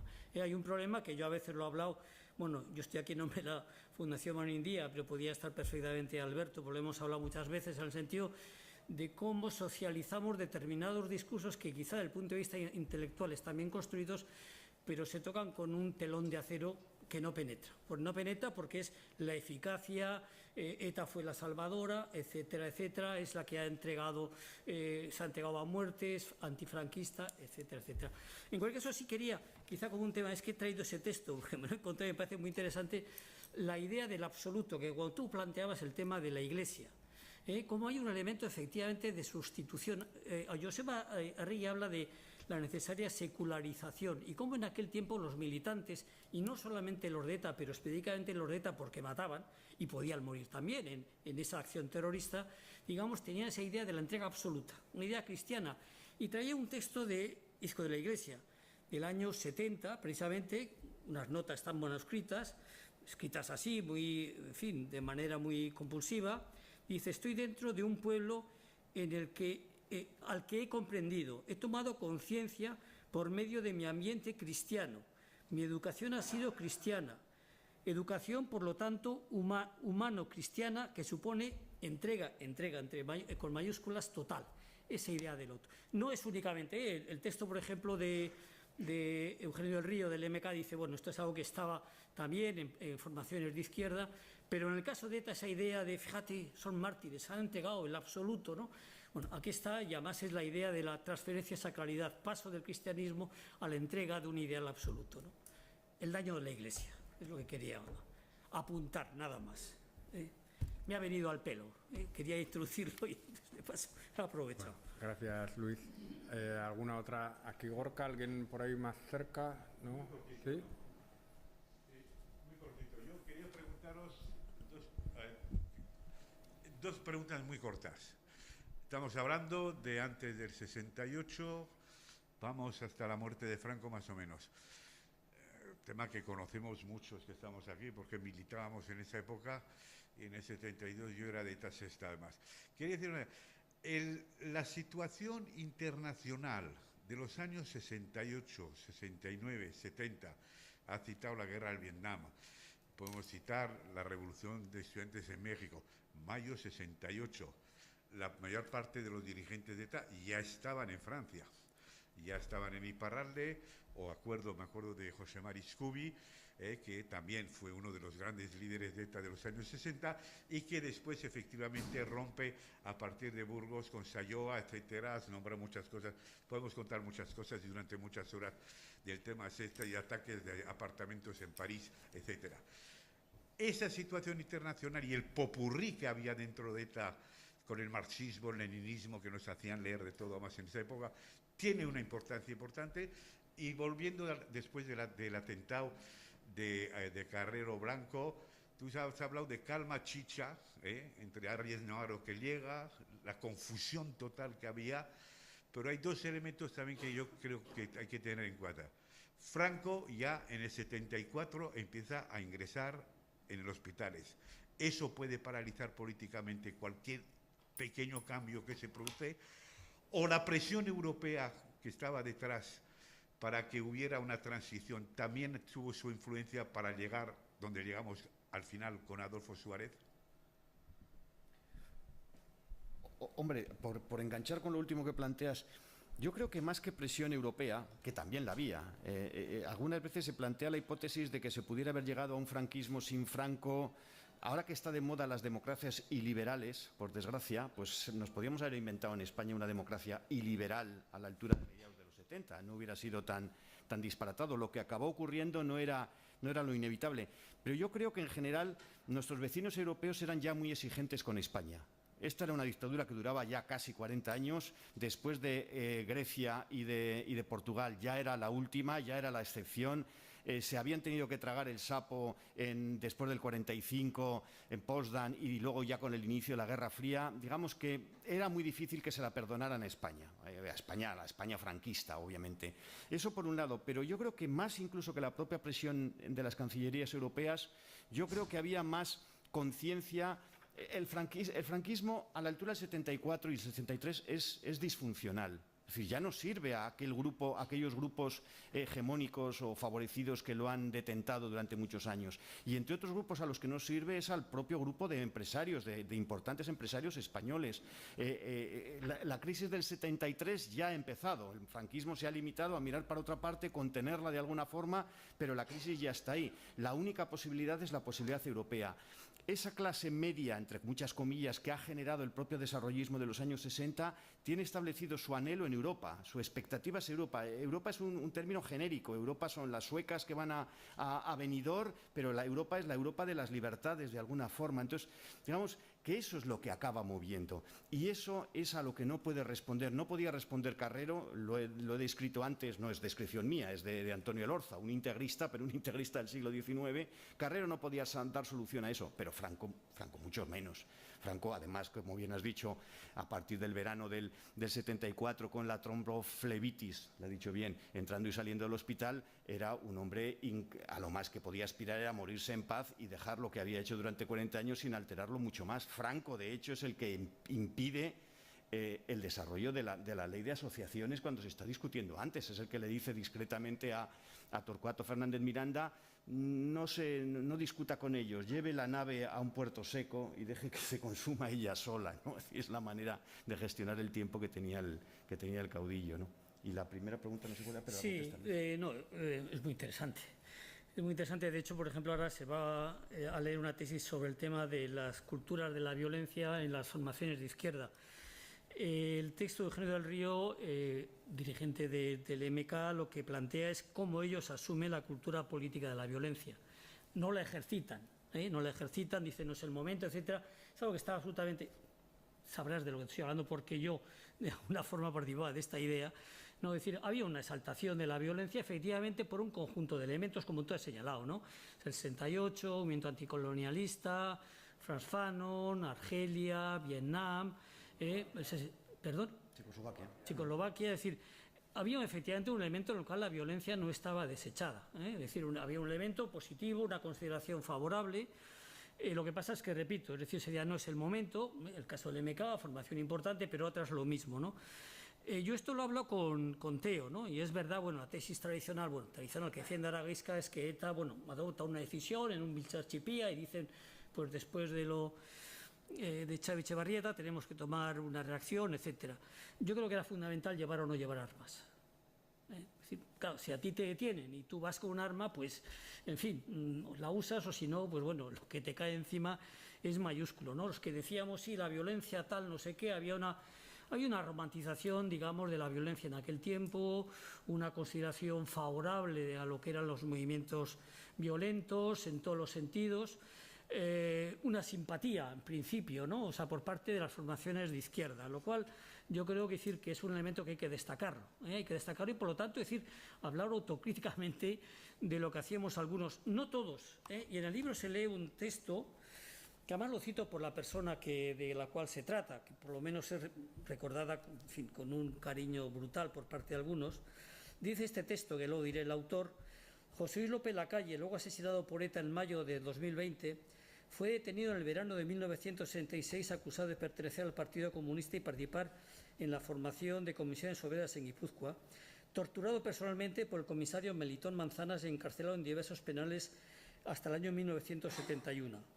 Cuenta su viuda, Maripaz Artolazábal, que cuando tuvo la ocasión de visitarle después del asesinato del comisario y de describirle la euforia con la que la muerte de Manzanas había sido recibida entre las gentes de la oposición antifranquista, el encarcelado, en lugar de sumarse al entusiasmo, le manifestó su desagrado tanto por principios morales como por razones prácticas.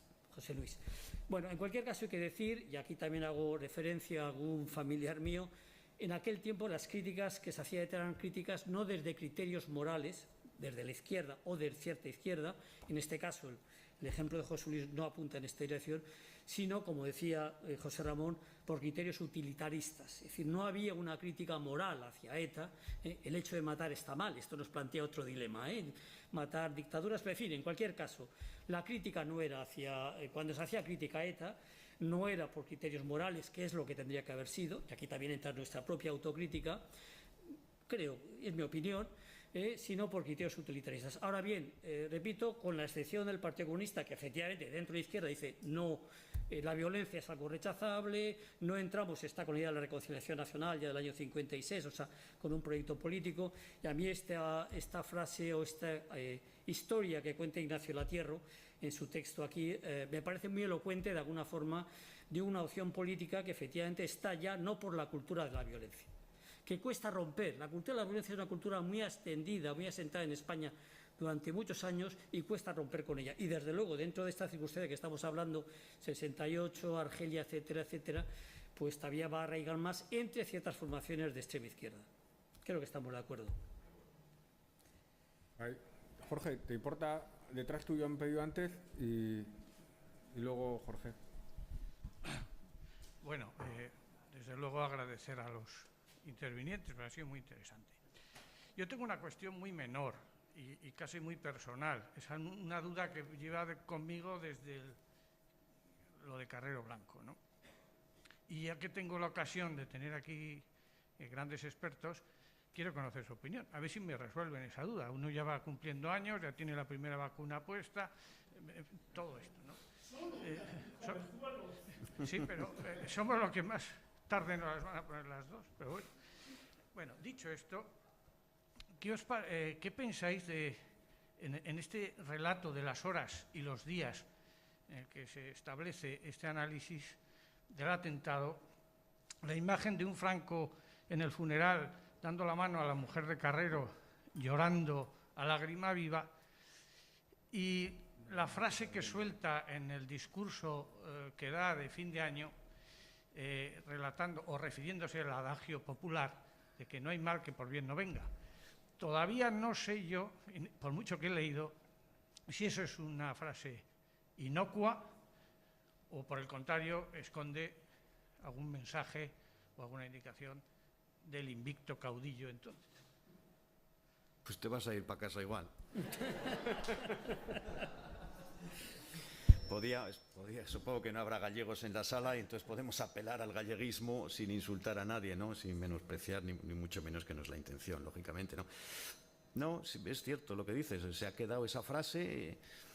Es cierto que cuando lees el contexto de la frase, cuando lees el párrafo, pues no tiene tanta significación que cuando uno la oye suelta, ¿no?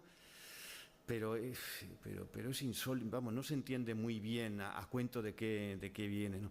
Hay una tradición en el pensamiento reaccionario, en el pensamiento ultra, que viene ya desde la Revolución Francesa, si no antes, que viene a decir que bendita sea la historia, bendita sea la realidad, porque nos obliga a los individuos a enfrentarnos a grandes situaciones de eclosión, de pecado, de cuestionamiento radical de todas las cosas, que son en esos momentos en que nos permite reactivamente sacar todo lo mejor, todo lo bueno. Si Franco hubiera tenido 35 años, pues podíamos enganchar por ahí, pero ya un hombre con 83, me parece que tenía a la altura de ese momento, 80 y algo, ¿no? Es difícil pensar en esos términos, no sé, no. La verdad que nadie sabe dar una explicación, queda como expresión chusca eso, que en esos largos discursos de Navidad pues acudiera precisamente a ese argumento y que luego el remate fuera el nombramiento de Arias Navarro, que es que ya, vamos, eso ya es para matarlo, ¿no? Pero nadie lo sabe, nadie puede dar una explicación buena. Jorge.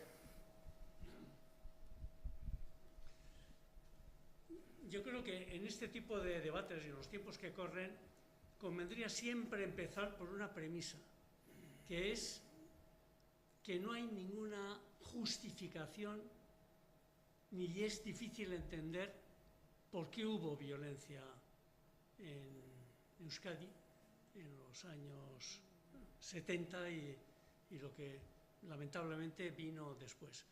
Yo creo que cualquier observador serio de lo que ocurría en España a comienzos de los 60, hubiera dicho que era imposible que iba a haber violencia en España y que en todo caso de situarse la hubieran situado en Asturias o en Cataluña, no en Euskadi, que es probablemente quien menos sufrió las consecuencias de la guerra civil, por otro lado.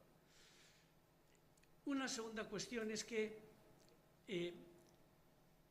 es verdad que había una tendencia en la época a la mistificación de la violencia, Vietnam y Argelia. Estamos muchos que estuvimos en ese momento. Yo tengo claro que si hubiera creído que la violencia había que practicarla, la hubiera practicado, no tengo ninguna duda. Pero en mi reflexión personal, y empecé en el 68, para mí la violencia tenía una componente moral que había que cargarse muchísimo de razón para poder practicarla y una componente política.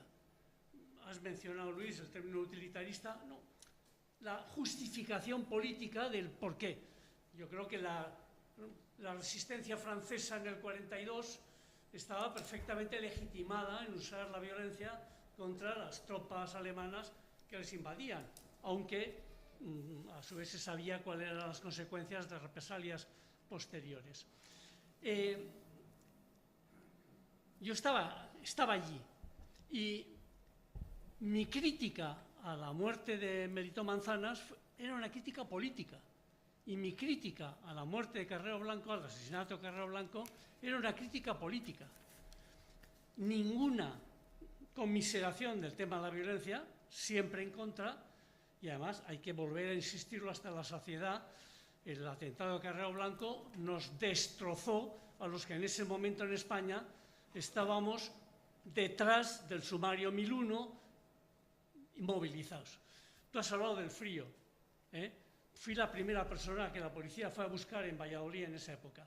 Te juro que el frío que hacía en el Parque de la Rosaleda, donde estuve 2 horas montando el operativo clandestino para salvaguardar al Partido Comunista, pues hacía un frío que pelaba. Pero la crítica era una crítica política, además de que no encontrábamos las razones que justificaran. Lo mencionas en el libro y estoy de acuerdo con ello, Teodoro Uriarte. La primera consideración de violencia terrorista fue la cafetería Rolando. Y también lo viví bien porque acababa de entrar en Carabanchel y entonces viví aquello con los dirigentes del PC, con la gente de ETA que estaba, que también produjo desconcierto entre la gente de ETA. Es el primer atentado realmente terrorista de ETA. Y el primer atentado claramente con voluntad terrorista. Lo otro es enormemente discutible y lo discutí en el momento, pero tenía otras consideraciones. Y acabo con lo que he empezado. Lo que es realmente difícil de entender es que en este país haya habido violencia y que haya durado 40 años. Bueno, y de hecho después de que se ha esfumado de alguna manera la presencia ubicua de esa antropología que nos señalaba acertadamente el primer interviniente, la tesis decisionista cada vez está cobrando más cuerpo frente a la tesis estructural. Es decir, las explicaciones tradicionalmente que hemos dado a lo largo de los decenios es que había aquí una serie de circunstancias estructurales que acompañaban de alguna manera, que invitaban de alguna forma al recurso a la violencia. En la línea de lo que tú has indicado, y que yo creo que estamos totalmente de acuerdo, en realidad aquí lo que cada vez es más claro es que hay una decisión de un pequeño grupo de personas que tienen la capacidad para entroncar por determinado tipo de circunstancias con ese humus que he descrito anteriormente, para que en el lugar más inapropiado e insospechado se lleve a cabo una proyección violenta de la violencia como instrumento, como recurso, que posiblemente tenía mucho más boletos para funcionar, tú lo has dicho, Cataluña, Asturias, que no decir de Andalucía, algunas zonas de Extremadura, si el recuerdo de la guerra era lo que alimentaba, el recuerdo de la represión de la guerra era lo que alimentaba aquello, las condiciones materiales. Este era un país que estaba en la renta per cápita, las 4 provincias vasco-navarras estaban al frente de la renta per cápita española desde los inicios del desarrollismo, si no antes, que tampoco hay que perder de vista esta circunstancia. Entonces, la decisión de unos individuos es lo que pone en marcha esa bola de nieve que, si prospera, al final acaba teniendo una entidad extraordinaria, pero esto no es algo que ocurra únicamente en el 59 o en el 68 vasco, esto ha ocurrido a lo largo de la historia en muchas más ocasiones. Dos, el tema de en qué momento matar no es pecado. Aquí no se ha trabajado todavía, se han hecho cosas muy interesantes, pero quizás todavía nos falte un trabajo todavía más intenso con el impacto social del Concilio Vaticano II. Yo siempre recomiendo el libro de Joseba Arregui, algunos capítulos, El terror de ETA. Creo que trabaja muy bien ese asunto, ese aspecto. Hay un instante en el que se pasa de la sociedad más religiosa de España a la sociedad más laica de España, en un espacio de tiempo realmente récord, aceleradísimo. Vitoria, en el informe FOESA del 69, es la ciudad de más asistencia religiosa de toda España. En el mismo informe del 75, me parece que es el siguiente, está ya en los últimos escalones. Haya pasado algo y todos tenemos experiencia en el sentido de que el discurso de una parte de la Iglesia Católica al respecto de matar se va difuminando. Y el quinto mandamiento, igual que el sexto, creo, tiene un condicionante. En el instante en que liberas la presión se te escapa de las manos y anchas Castilla, porque el juego que ha explicado antes Luis del argumento sacrificial por la religión tremendamente arraigada. En el seminario de Vitoria en el 69 había 1000 estudiantes de teología, 1000, hoy no hay ninguno, desde hace un montón de años, ¿no? Ese argumento sacrificial por la religión, su tránsito al argumento sacrificial por la comunidad, por el pueblo, es básicamente hablar exactamente el mismo lenguaje. Y por último, el PC. El ETA tiene muy claro desde su origen que tiene que hacer dos sorpasos, uno al PC y otro al Partido Nacionalista Vasco, porque lógicamente son sus referencias ideológicas. La referencia del nacionalismo, lógicamente, quiere sustituir a un nacionalismo que considera periclitado, romántico, propio de otro siglo. El libro empieza precisamente con esa afirmación, pero su otro problema es que ETA es una organización de carácter social y de carácter izquierdista, y entonces su referencia es el Partido Comunista. En el documento ese del 74 que he citado ya, esta es la tercera vez, la única sigla que aparece, por supuesto para descalificarla, es la PCE, por su participación en la Junta Democrática precisamente en estos mismos momentos. Quien podía alterar radicalmente, quien podía cuestionar las posibilidades operativas de proyección política de ETA, era el PC. Era el PC simplemente, tú lo has dicho, porque la apuesta del 1001 es la apuesta de la lucha de masas frente a la apuesta de ETA, que es en definitiva la apuesta de la violencia, y la tradición en el sentido del marxismo y del leninismo contra esa actuación de los sujetos individuales o en pequeños grupos en torno a la violencia, pues ya viene desde la tradición del hermano de Lenin, Narodny, ejecutado precisamente por su mala cabeza, ¿no? Entonces venía de muy lejos. Lo importante es que el atentado sobre Carrero genera, por lo menos al principio, la confirmación de que ETA ha sido capaz de producir el doble sorpaso. Y no es nada casual de que los primeros que salen en tromba inmediatamente son Santiago Carrillo y José María Leizaola a decir no han sido ellos, no es posible que hayan podido ser ellos. Carrillo se muere todavía con unas memorias donde sigue poniendo que había una mano oscura detrás de ETA. De Leizaola no recuerdo nada. Pero así están, es muy curioso todo esto que dices, ¿sí? No, yo vamos a ver, cuando he leído el texto sobre José Luis López Lacalle quería decir algo. Es decir, yo creo que se habló de una cultura, transformaciones izquierdistas, digamos, de romantización de la violencia. No me refería al PC, me refería a otras formaciones entre las cuales estaba yo también. Pero no me parece, es decir, me parece que hay otra cuestión más relevante, que es que no hay socialmente una crítica a ETA. No hay socialmente una crítica a ETA hasta muy tardíamente. Eso me parece que es lo fundamental. Es más, ese famoso manifiesto que tantas veces citamos de los intelectuales del 80, todavía sigue criticando a ETA, no en términos morales, sino en términos utilitarios. Hablamos de 1980, un texto que es una referencia en el sentido de que aparecen intelectuales que dicen que no ETA, pero no desde un punto de vista, y en ese escrito estaba gente que evidentemente pensaría eso, pero otros que no, y por lo tanto se acomodan y lo hablan desde el punto de vista utilitario. ¿Por qué? Antes lo señalaba, porque sigue quedando una imagen de que ETA es antifranquista, y entonces es posible que ese acto está mal, pero tengo una solidaridad con ellos, porque son antifranquistas, y por lo tanto mi crítica es una crítica, bueno, en algunos aspectos, pero no en lo sustancial. O sea, no decir matar estuvo mal, y está mal en todo tipo de situaciones. Eso es lo que no se hizo. Puede ser que Jorge Letamendia, estupendo, lo hizo y tal. Estoy hablando de un fenómeno social. Y cuando el propio PSOE, todavía el PSOE, es decir, los años 76, 77, tiene dificultades para ver cómo encajamos a ETA, porque sigue quedando el residuo Burgos del 70. Digo, el PSOE, como digo, cualquier formación, no me estoy metiendo con ellos en absoluto, digo como un ejemplo, porque sigue quedando la inercia de un movimiento antifranquista y que, efectivamente, si eliminamos el sistema dictatorial, conseguimos tu autonomía, se van a reintegrar, van a ser una formación política más. Es un cálculo que casi todos hacían, no digo todos, casi todos hacían, en la confianza de ese componente antifranquista que no estaba fundamentado. Eso es lo que me parece sustancial. ¿Alguna cuestión más? Yo querría hacerle a Ignacio. Tenemos... ¿Me dejas que le haga una pregunta a Ignacio? Sí, claro, tenemos exactamente 5 o 6 minutos, no más. No, brevemente. Me hiciste un comentario con el tema de Burgos.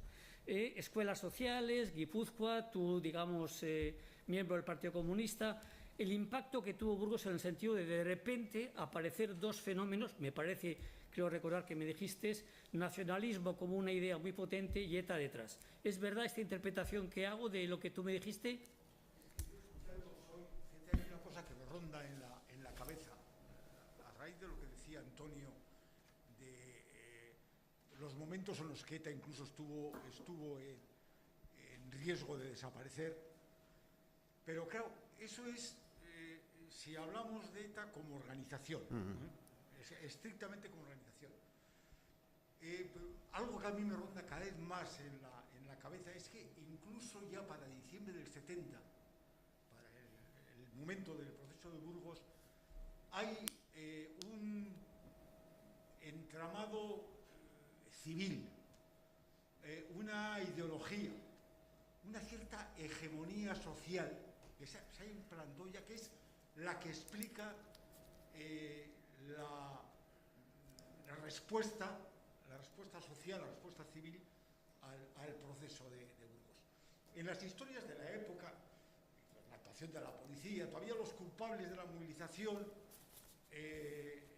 son el PC, Comisiones Obreras, el MC entonces,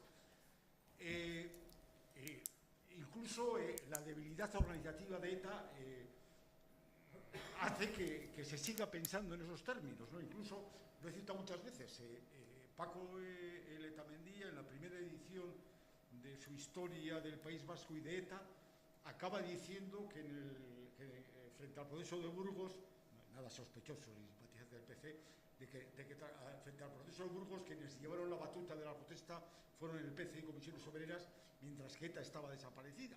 Y algo de eso existía, por no tengo relación. Pero, sin embargo, mi recuerdo, no soy historiador, soy la memoria, ¿no? Tengo memoria. Pero mi recuerdo es que para entonces ya nos habían ganado la batalla. Sí. O sea, no solo que sea... O sea, es muy importante Burgos, pero no es fundación. Vaya. Has cambiado de opinión, Ignacio. No te lo perdono. A ver, si os parece bien, un último apunte allí detrás y vamos concluyendo. Un segundo el micrófono que no se escucha bien. Lo que ha mencionado Luis sobre 1980 y los intelectuales. Yo es que es algo que me interesa mucho porque estuvieron Celaya, Coldo Michelena, Barandiarán, Julio Caro Baroja, pero era gente, claro, sí que si tú lees a Gabriel Celaya, sí hay un cuestionamiento de mitos nacionalistas bastante obvio. Julio Caro Baroja, en Terror y Terrorismo, también lo dice. Y sin embargo, lo que tú dices es cierto. No, es por cuestiones utilitarias. No hay un trasfondo de crítica moral al respecto, ¿no?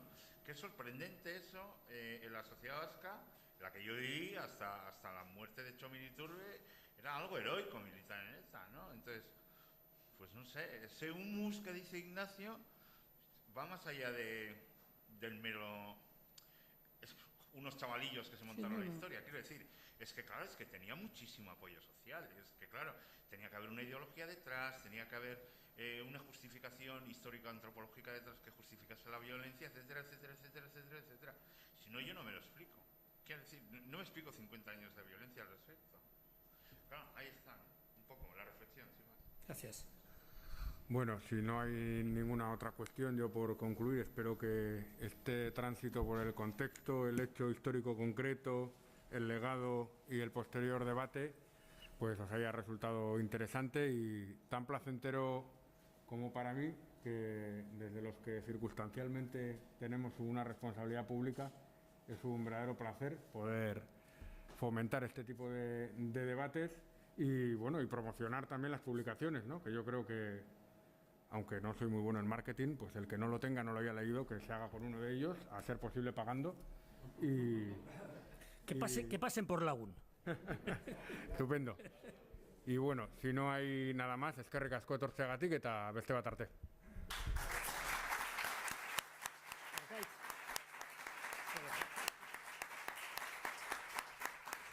Jaun-Andreok, gogoratu, zuen eserlekuetan egon aretoko arduradunak esan arte. Por favor.